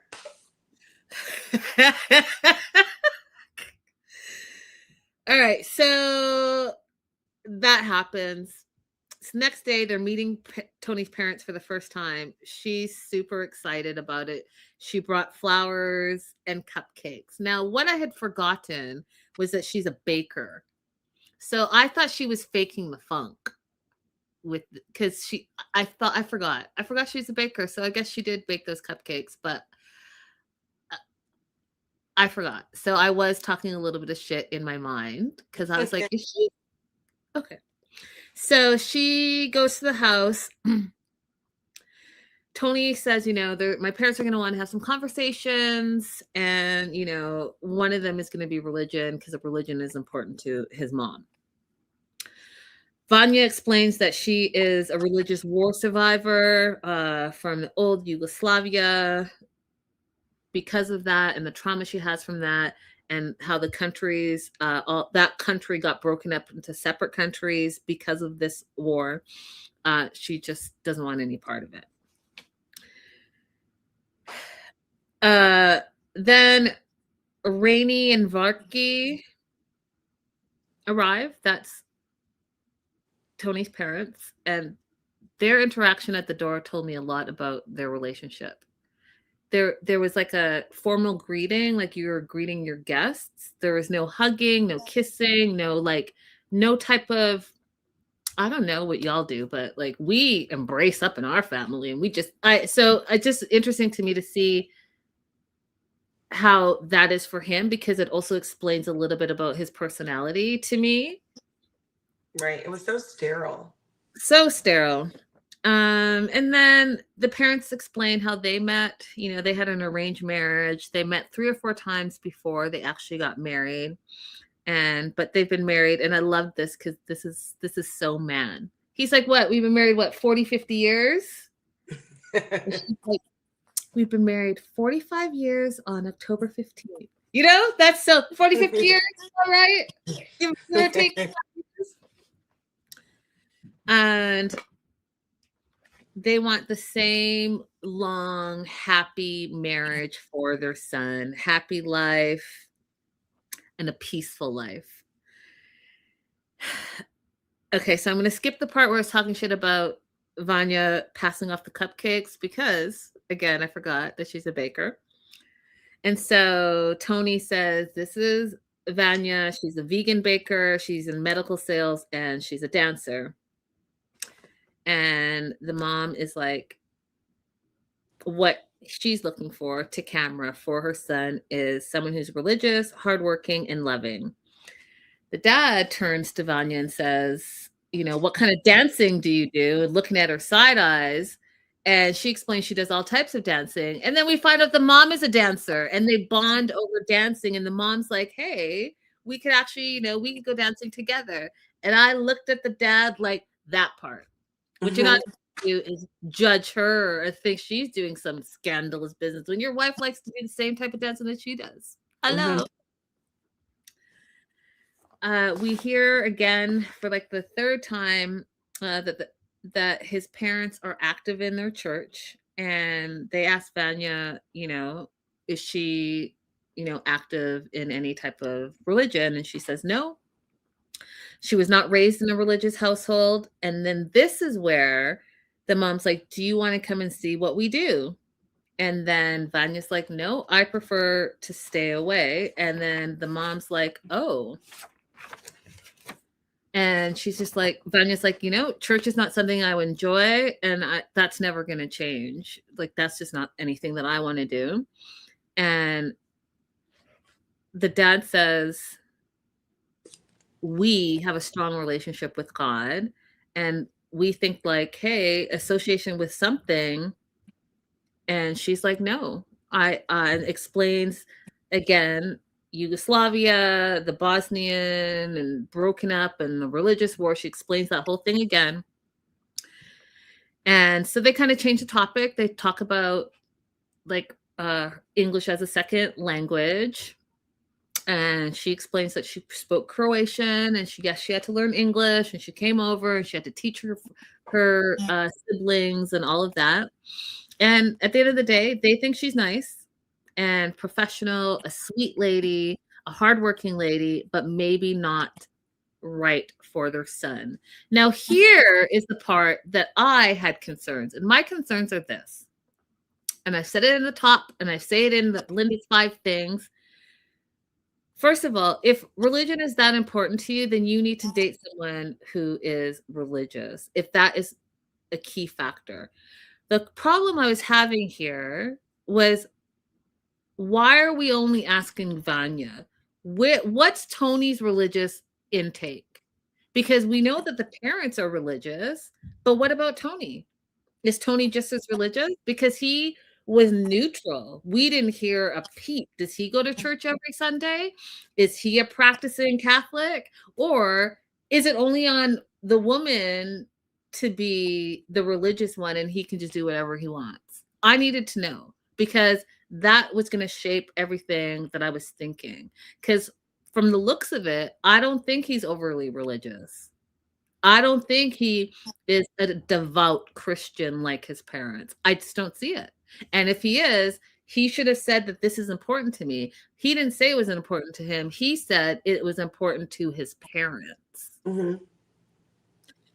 which would make no sense to me. So you want your partner to be deeply religious for your parents and not for yourself? Because like I said, with the 5 things that you guys need to talk about before you get in a serious relationship, you should have had the discussion about religion with Tony.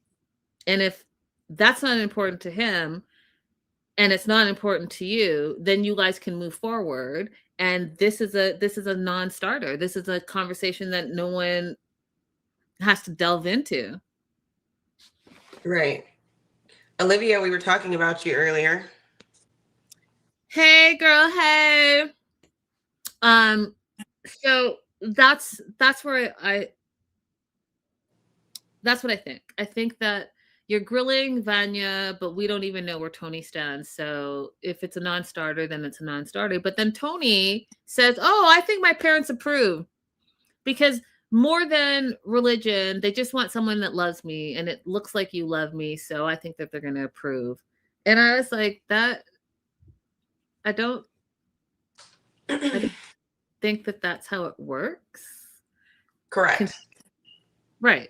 Yeah, we're seeing a huge disconnect between Tony and his parents. It looks like they don't really have a very good relationship, because he didn't pick up on their body language that they were not so enamored with Vanya. And I also think that if he had a better relationship with them, he would have told them before they came in, you know, she's not religious. Don't ask her about that. Just don't even go down that road. That's what I'm saying. That's what I'm saying. Like, this would have been a non-starter. Yeah. First of all, if Tony and Vanya had the conversation, and if it's not important to Tony, then why are we all addressing this? Like, I don't understand it. But here we are. So I thought this was shady, and I would be upset. So Tony, the parents leave, and Tony presents Vanya with a box. Now, Tony, you know your woman. You know that any little small box, she's already there. I mean, you were in a relationship that you said you didn't want to be in, and all of a sudden now you're in a relationship. So you know that she wants to be married. She wants to be a wife. Period. Full stop. I'm in the bushes. So presenting her with this small box that's a ring box, Abby, and she thinks that she is being proposed to. And when she flips it open, it's a key to his house. Not what she was thinking. I know. Like, come on, guys. You gotta do better than that. I'll be right back. I'm grabbing my charger.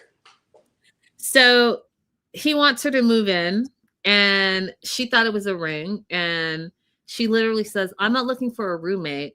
I want a husband. But she's still going to move in. Right. I didn't, like, what? This is what I don't, like, am I the crazy one? If you're the standard, you're saying you're quote unquote and celibate, you're actually abstaining, but you're celibate. Now, all of a sudden, your standard has changed. Now, because he gave you a key and not a ring, you're still going to move in. I don't understand you guys. I don't understand it. The desperation for a man will have you accepting crumbs. No crumbs. Listen, if he wanted to, he would. Period. Men are so simple. If he wanted to, he would. That's it. Mm-hmm. That's it. Now, the other part that I noticed, Abby, she keeps telling him, I love you, I love you, I love you. She keeps kissing on him, and he never says it back. Yeah. He's not affectionate. With his words or his actions. But then that's why I said, when his parents came, I was like, oh, this explains a lot, because they're not affectionate towards him either. It's just a bunch of like, I find it wild, because my note says she keeps saying I love you, he says nothing. She keeps kissing him, she, and he's just the recipient of it all. And I heard this before, and I know Abby has said it on the show as well, but sometimes you're the sparkle in the relationship, and you can walk away with your sparkle and it will still be there. You think it's because you're in a relationship, but really it's just you and your sparkle. Mm-hmm. So the words that Vanya uses is that he changed his mind. Instead of moving into his house, he wants to buy a house together. And she feels like, oh, that's a big step to take, tying your finances, which it is, if there's no engagement. But she still goes. Like, what? Y'all are wild. What's the saying? And I know I'm going to get it right. I'm going to get this saying right. If you stand for nothing, you fall for everything. Yeah. So if she keeps saying, I want this, I want this, I want this, but then does something opposite, that's what she's gonna get. I feel sorry for Vanya. I feel sorry for every woman who wants really badly just to be in a reciprocal relationship, because they put you through the ringer trying to get it. For those women who are actively seeking it, I feel so bad for you. I really, really, really do. Because the things that they put you through just because they know that you want it, ridiculous. Olivia says, I wish Vanya would move on. Time is money and Tony isn't it. Facts. He isn't it. They don't even look to. Oh, this is so vain, but they don't even look good together. No, and you guys, him and his t-shirts, those t-shirts drive me crazy. You think he's sloppy in general, so. He's so sloppy. And I'm accepting physician's assistant and only that. I don't believe anything else. Okay. And you know what? There's a whole controversy with that doctor who can't find her credentials or doesn't want to show her credentials, whatever it is. Yes. And so everyone can say that they're a doctor and she, what she's saying is not true, by the way. I just want you guys to know that. Those words that came out of her mouth those are untruth. But however, my thought is this, okay?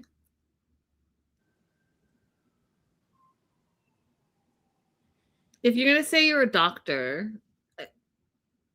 and people are going to accept it, know that you could be dragged anytime, but don't just drag her. You guys know that Dr. Phil is not a doctor either, right? And you guys took advice from him for years.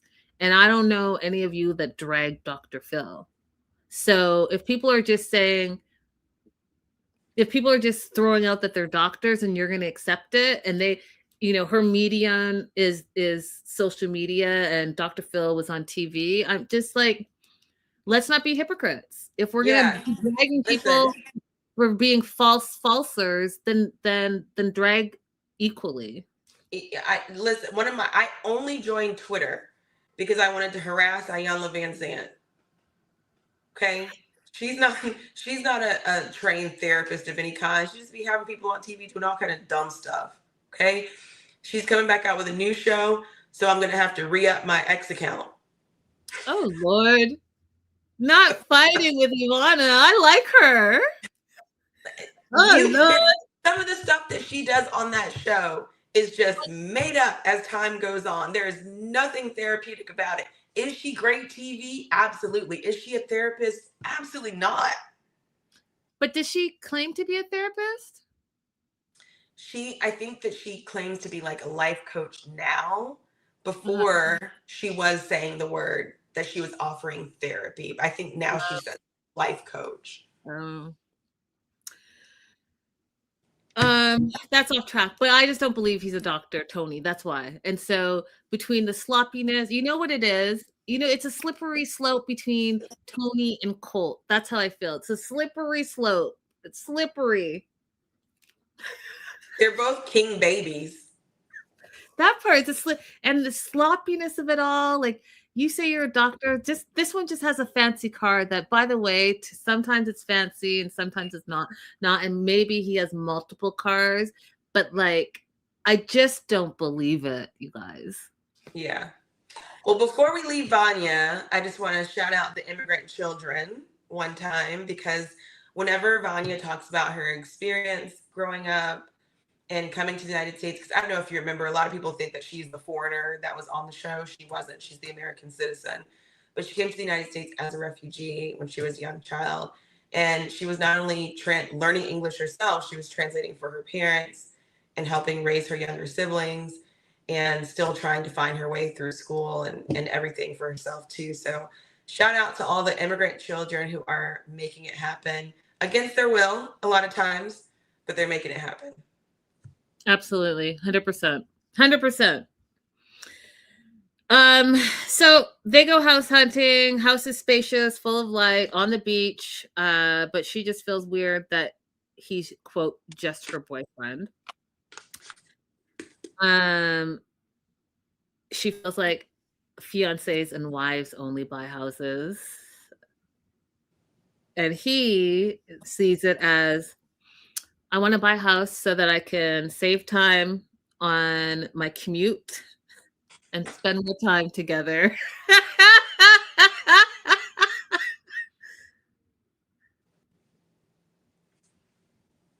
One time, I set my dating location nearby where my job was. And I specifically told this guy that I was talking to, I want to fast track this relationship so I don't have to drive all the way back to my apartment every single night. And I can have like 2 or 3 nights that I don't have to like go all the way back to Alexandria from Herndon. And he was like, that's not romantic at all. That is diabolical. That's Tony right now.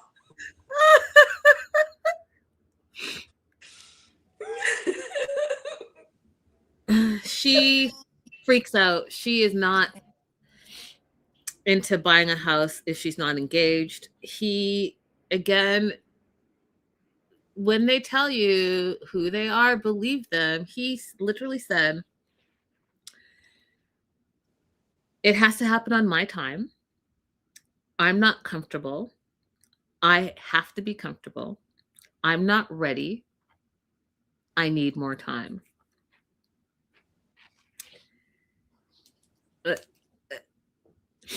Listen, I spent friggin' 14 hours with y'all. He said this from day one. At the circus carnival. He didn't want to be with you. He wasn't ready. What am I missing? Because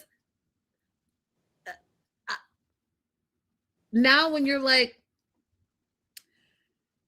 you thought you were going to get a proposal. You thought a proposal was right around the corner and you want a husband.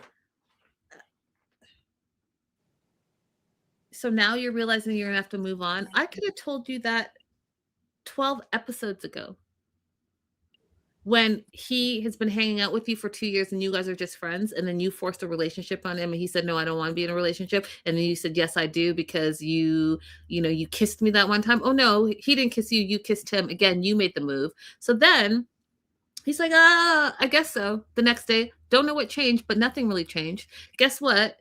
He got to sleep with you. And so he didn't give a F what you do now. Period. Full stop. And he literally said buying a house was just to pacify and hold you off and distract you from wanting to get married. But meanwhile, he just wanted the house on the beach because it's a closer commute for him. Right. He wants to add some property to his portfolio. Y'all just listen to them. I don't understand. And so now you're going to be all in your feelings and hurt, but he told you from day one that he didn't want to be with you.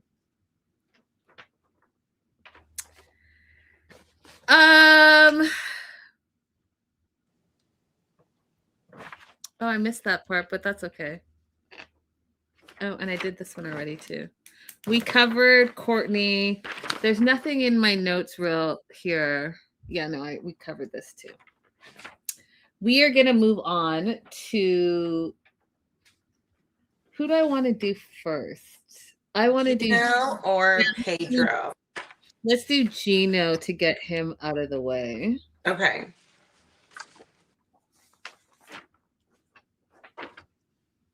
Oh, I just have one. I must really not be feeling Gino at all. I mean, it was only his visit to the divorce attorney and the crystal shop and his date with, it wasn't very much happening. All right, so didn't work out with Natalie, but he is not giving up on love. Now, they tricked me too, because I thought he was he shows up at this tarot spot saying he had an important thing to do. And I thought of you, Abby, because I thought this whole situation was different. So he walks into this tarot place and the girl says, hey, I looked at you and your aura looks like you need renewal and a fresh start and good luck, and put some stones in his hand. And he's looking at the stones and she's asking, like, which is going to be heavier, which is not going to be heavier, which one is speaking to you, which one is not speaking to you. And then I thought he was soaking it all in. I thought he was about to get a reading. But no, he's like, am I in the right place? I'm here to see my lawyer. And I was like, wait a minute. What's happening here?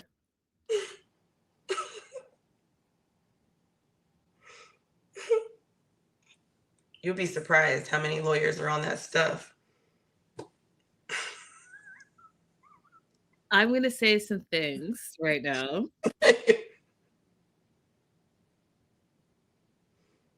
Okay, so Thomas appears out of nowhere, and Thomas looked like a wizard to me. I was so confused by He arrived from his Dungeons and Dragons game. he did, you guys, and I thought to myself,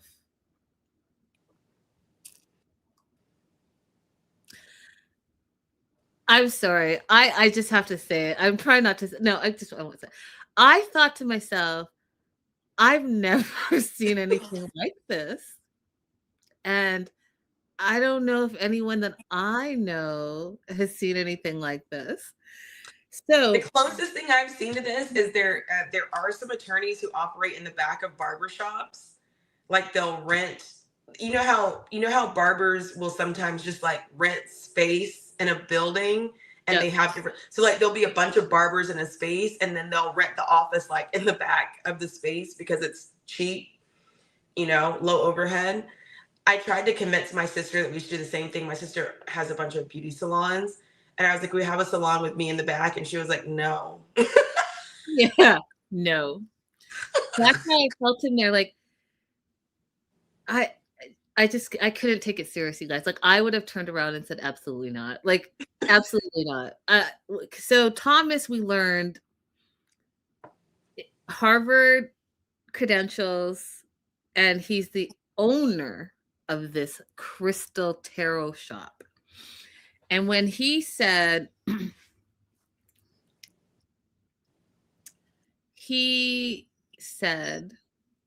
not that he didn't give Gino gave those credentials about Harvard and all of that.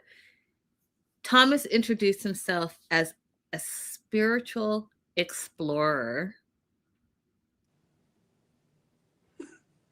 So some days he does hypnosis, he does Reiki, he does yoga, he does meditation. He has done it all. He said that's his job as a spiritual explorer. And oh, by the way, he's also an attorney. And sometimes he takes a sugar cube and drops some liquid on it and puts it under his tongue.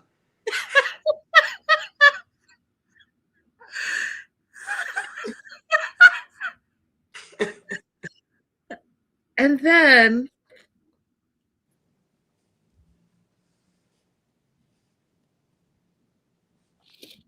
I'm sorry, you guys.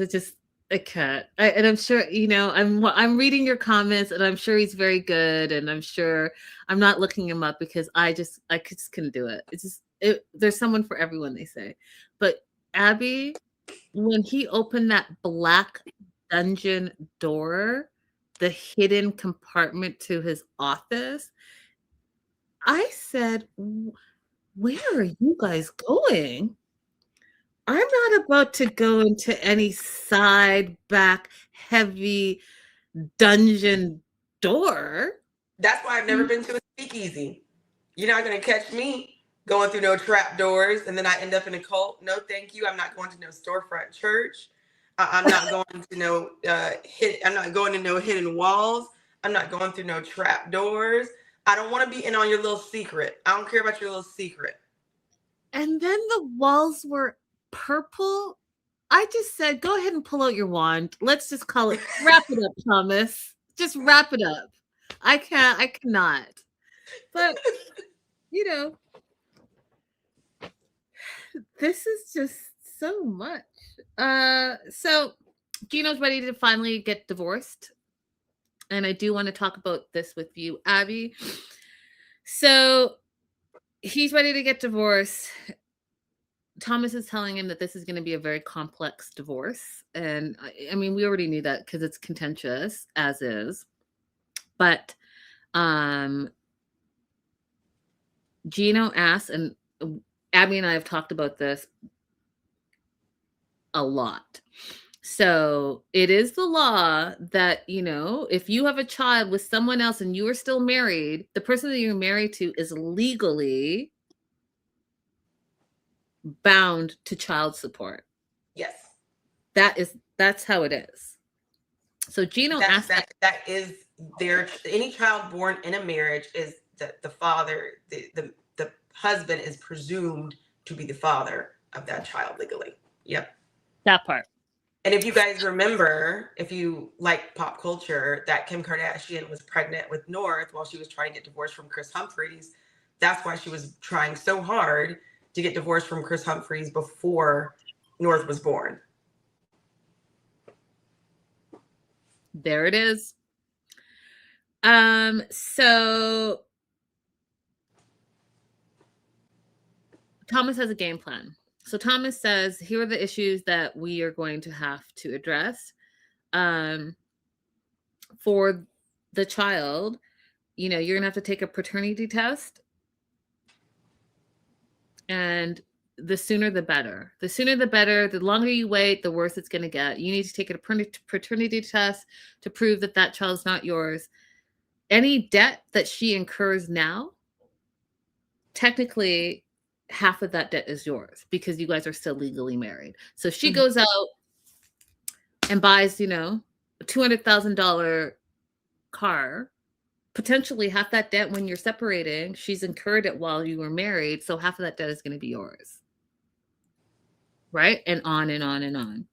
So here's where it gets complex. Not only is it the paternity, it's debt and future debt while you're still married. It's the 2 states. So she's in Florida and you're in Michigan. It's the child of the wedlock. It's the immigration and then any assets that you guys shared. So all of those things are going to make this potentially a contentious and painful divorce. What are your thoughts on the legalities of it all? I agree with everything that he said. And honestly, he probably said this too, but it just wasn't, a part of what they chose to air. But the caveat that I would make on the debt issue is that typically courts will acknowledge when there's a separation in a marriage. So the parties can contest exactly which date it is, but they can have a separation date. And then after that date of separation, debt incurred stays with the party that incurred the debt. It doesn't, count as marital property. And because she's gone to Florida, they would have some concrete evidence that she left and went to Florida on a certain date. And after that date, that's when the separation begins, if not earlier than that. So he probably did explain that at some point, but they just, didn't keep it in. So their game plan is Thomas wants to file a complaint immediately and serve Jasmine from Michigan immediately. Now, he said that, because they're 2 separate states, there are some Florida laws that he's going to have to look up. And then Gino, being the dramatic self, he said, well, I am ready to fight. And this is the biggest mistake of my life. Gino, you know what? Let's not talk about how we got here. Right. Okay. Let's not talk about how we got here. So own your part, Gino. Own your part. This is on you, Gino. Yeah. So again, the Gino situation. He's got a date, you guys. He's looking for love. He bought this pheromone spray that is supposed to attract women. And he's back to online dating because Gino doesn't talk to women or approach women in real life. He only does it online. And he's now met a girl named Lexi. And she's 30, he's 56. They go wine tasting. Lexi allegedly likes him, likes his sense of humor, thinks they have good conversation. They get in, and it was the funniest thing to me because Lexi got ID'd and looked like, is this your dad? And guess what? Gino is actually older than her dad. So there's a 26-year age difference. It's not an issue for her, but she thinks it will be an issue for her family, which I thought was telling as well, right? Because that's part of it, right? When you are in a relationship, you're in a relationship with that person and their family. So she's not sure what her dad is going to think about it. We also find out that she's a single mom of 4. And here is where... Wait, she's a single mom of 4 kids or a 4-year-old? A 4-year-old. My bad. Okay, I was like, oh, I think I heard that wrong. Okay. No, I said it wrong. You're right. She is a single mom of a 4-year-old daughter. And Gino already wants to meet the daughter. Absolutely not. I was looking at him like, absolutely not. Weird. No, we're not about to do that. And honestly, like somebody asked me to meet your kid that fast, your 4-year-old child, I need y'all to be wary of that. Right. And they're an old, weird man. Yeah. I want to be extremely wary about it because yeah. P's and Q's, y'all. P's and Q's. That didn't even make sense. What I was trying to say is that you need to be on point with this. No, I thought you were saying be on your P's and Q's. I got it. Oh, is that what the saying is? I mean, yeah, you can say it like that. Be on your P's and Q's, like be on alerts. Yeah. Yeah. Good stuff. Good stuff. Lexi asked Gino if he was an animal, what type of animal would he be? Abby, what type of animal would Gino be? Sloth.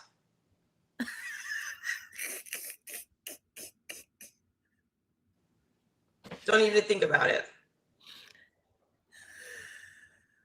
Chat, if you had to say Gino is some type of animal, what type of animal would you say he is?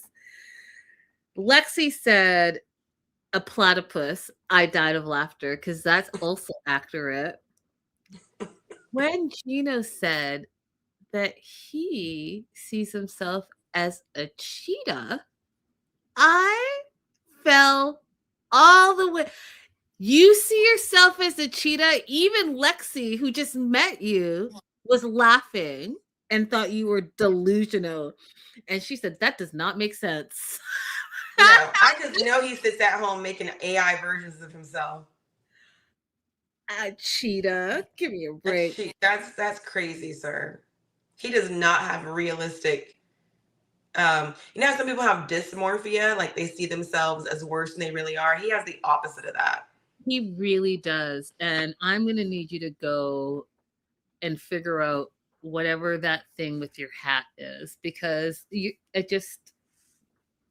to have to do something. You're going to have to deal with whatever that is for you.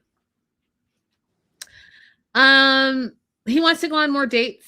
He's hopeful about Lexi. He also literally is like happy to be dating younger because then he can still have a kid. Those words came out of his mouth, you guys. And he's hopeful for the future.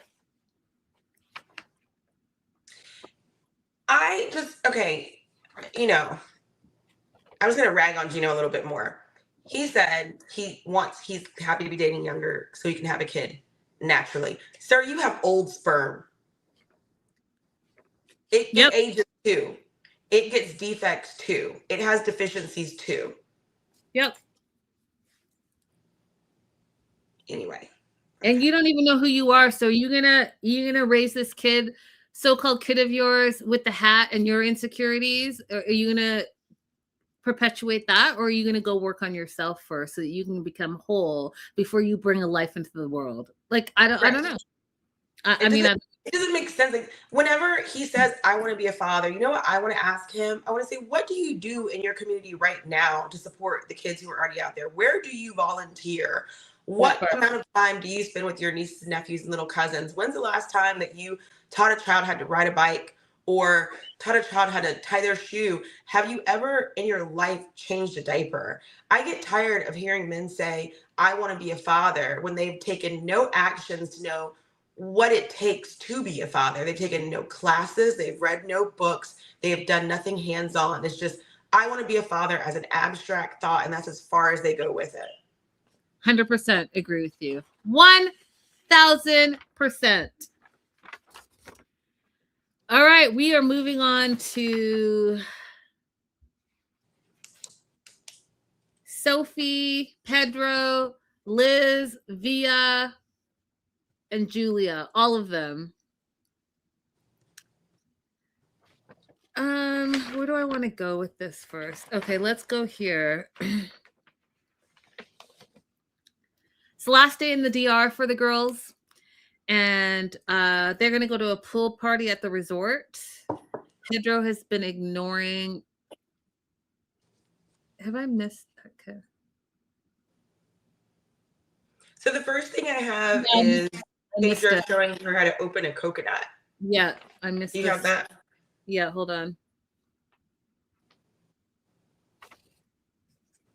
Yeah, here we go. So Sophie's in her room. She it's the next day after the date with Brian. Brian texts her, nice to meet you, bye. Because, you know, he was trying to hook up and they didn't hook up. So he's keeping it pushing. And she feels like she needs more than just a good body. And now this is where I just feel like she's a little bit toxic because she is wishy-washy with what she wants. And because she's wishy-washy with what she wants, everyone's confused and everyone's upset. Because now she says she misses Pedro and she has a connection with Pedro, but also she's not ready to be in a relationship, but she still wants to be with Pedro. And so she asked Pedro to meet him at the beach, and he is going to meet her at the beach. And he also says, you know what, though? I know that her date was awful, and that's why she is texting me. Like, he literally just said that.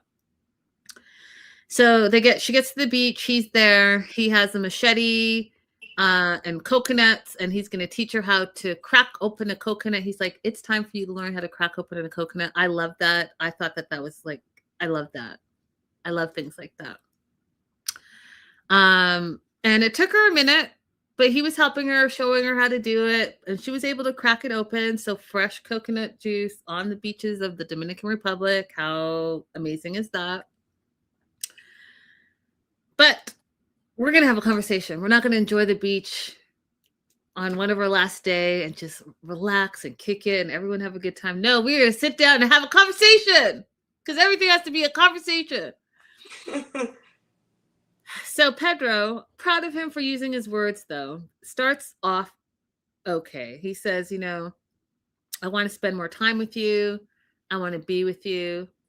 And he's been saying that from the beginning. So I'm not sure where the confusion is. I'm not sure why we have to continue to have the same conversations over and over again. But yes, here we are. He asks her, how was your date? Did you kiss him? Instead of just answering directly, and I need you guys to just answer directly, own up to the things that you do. And if you own up and are direct with it, then I don't see what the problem is. But no, she's like, why? Why? Why do you want to know? And that was exactly the wrong thing to say, because he answers for her and says, oh, you kissed him. And then he crashes out, you guys. He crashes all the way out. He's like, you came to my country, you went on one date with some random dude and you kissed that random dude on the first date. Meanwhile, I've been courting you for 5 months. I've taken you on multiple trips. I've bought you a $2,000 necklace. I've made my intention specific, saying I want to be with you. I want to be exclusive with you. I want to date you. I introduced you to my family, and I just got a kiss on this trip. He goes on to say, I wanted to love you. I wanted to protect you. I wanted to help you. I wanted to be there for you. And you are not seeing any value that I bring to the table.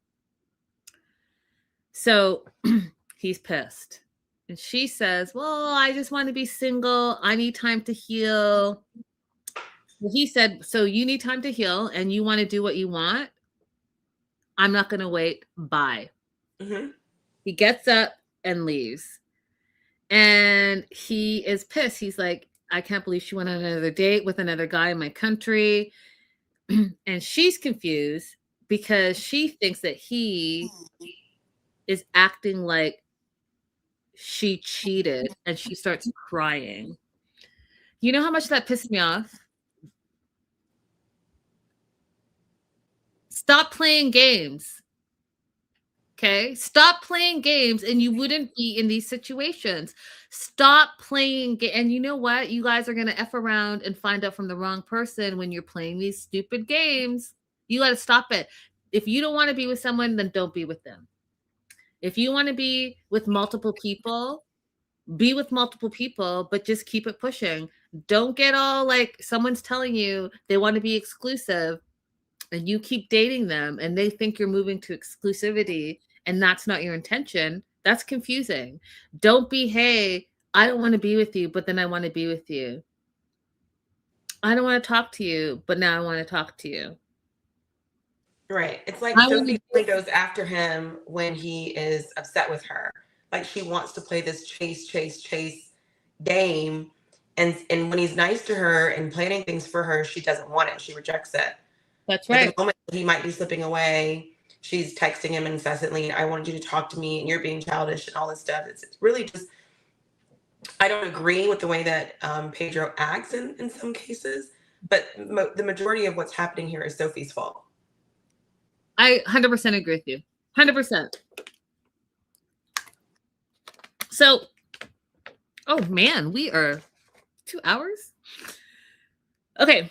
Last day in the DR, they're going to a pool party and it's all the girls. They invited Pedro. Pedro's been ignoring Sophie's texts. She is stressed out about it because she doesn't know what's going on. And then now she's trying to flip it and say that he ghosted her. That is not what happened at all. He literally said, that's not what happened here. And it's also not what happened the last time that he wasn't speaking to her. It's not what happened at all. And her interpretation of it is loony. It's a lunatic. It's outrageous. It's absurd. All of those things. You're not about to play the victim and flip it on Pedro because, you know, he told you exactly what it is. He said, you don't want to be in a relationship? Fine. I want a relationship, so I'm not going to wait. What part of that is him ghosting you? Because just like Abby said, every time he leaves, then you miss him. Every time he's mad, then you want to be with him. Stupid games, stupid prizes. Right. Meanwhile, Liz, you guys are stressing me out. Liz has feelings for two guys. So she's telling the girls the update on that. And Julia, thank God for Julia, because she really is the comedic relief. She's like, well, you know, I know a few friends who have open marriages. They get to the pool and they're having fun in the pool and the foam and the whole thing. Via arrives and Sophie's looking around for Pedro and nowhere to be found. So she asks him if he's coming. Via's is looking, crickets. They all ask, Julia asked, they all ask, is Pedro coming? And he's not coming.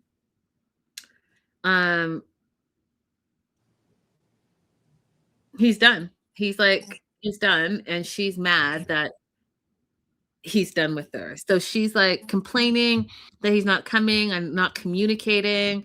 And if he's done, he should say he's done. And she thinks that he's being spiteful and immature. Again, he told you he was done. He even said, goodbye, Abby. So we're not going to make him the villain in this moment. Pedro can be the villain, don't get me wrong. But in this moment, he's been communicating and expressing to you exactly what he wants, what he's looking for, and what he doesn't want. And so he said he's done. Plain and simple. Yeah. So leave him alone. But she's annoyed because she likes Pedro. And so Julia's like, well, go see, you know, if he called you from his phone. So she goes, he hasn't called. Julia's like, let me see your phone. She calls from Sophie's phone. He doesn't answer, and he's pissed. He's done. And you know how pissed he is, Abby? How pissed is he? I'm done. I am done. He's so done that he changed his flight. He was supposed to be leaving the day after, but he is leaving like early in this moment. Packing, you guys, not even packing, just throwing his shit in the bag, zipping it up and bouncing. He didn't say goodbye to anybody, not even his friend Via. Probably said, Via, I'm leaving. Didn't go to the pool, nothing. He literally bounced. And he's like, you know, Sophie keeps messaging me. Are you coming to the pool party? Are you okay? Do you hate me? He literally says, leave me alone. You used me like a paper towel. You wiped your butt and threw me away. His heart is broken. His heart is shattered. But he said, I survived my divorce. So she can go and enjoy her life. Mm-hmm. Good. If that's the end. Sophie, leave him alone. Y'all both move on. He can move on to somebody who has intentions to move towards exclusivity and seriousness. And you can continue playing with whomever you want to play with. That part. And the only part that I didn't agree for Pedro in this moment only was when he said that his mom and sister are right, that she's nothing good. I said, those are not reliable sources. We are not going to frickin' frack. Yeah, they're not reliable sources. They have never said anybody is good. That because they're not good. I don't even think they would recognize it if they could. Yeah, I don't. I mean, you don't force me to call you out, Lydia. Okay, because you know. So what we're not about to do is talk crazy about other women when we know, you know. Mm-hmm. But Pedro's not going to give up on love. He is giving up on someone who doesn't appreciate him. And so he found one of the things I will say that I didn't like, Abby, is I didn't like how he treated his driver because he was in a bad mood. He was very like snippy with the driver. Put it in the back. No, you still are going to use your manners. You're still going to treat people how you want to be treated. Just because you're in a shitty mood, you're not going to take it out on the people that are just doing their jobs. Okay? Can we stop doing that? Correct. Exactly. So now Sophie's sad. Pedro's not responding. She doesn't know that he has left the resort. He has left the building.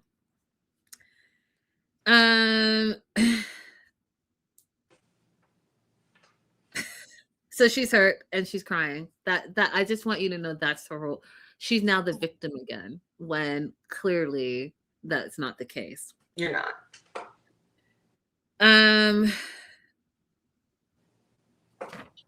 I'm good. That's all I have for Sophie and Pedro. Did I miss anything?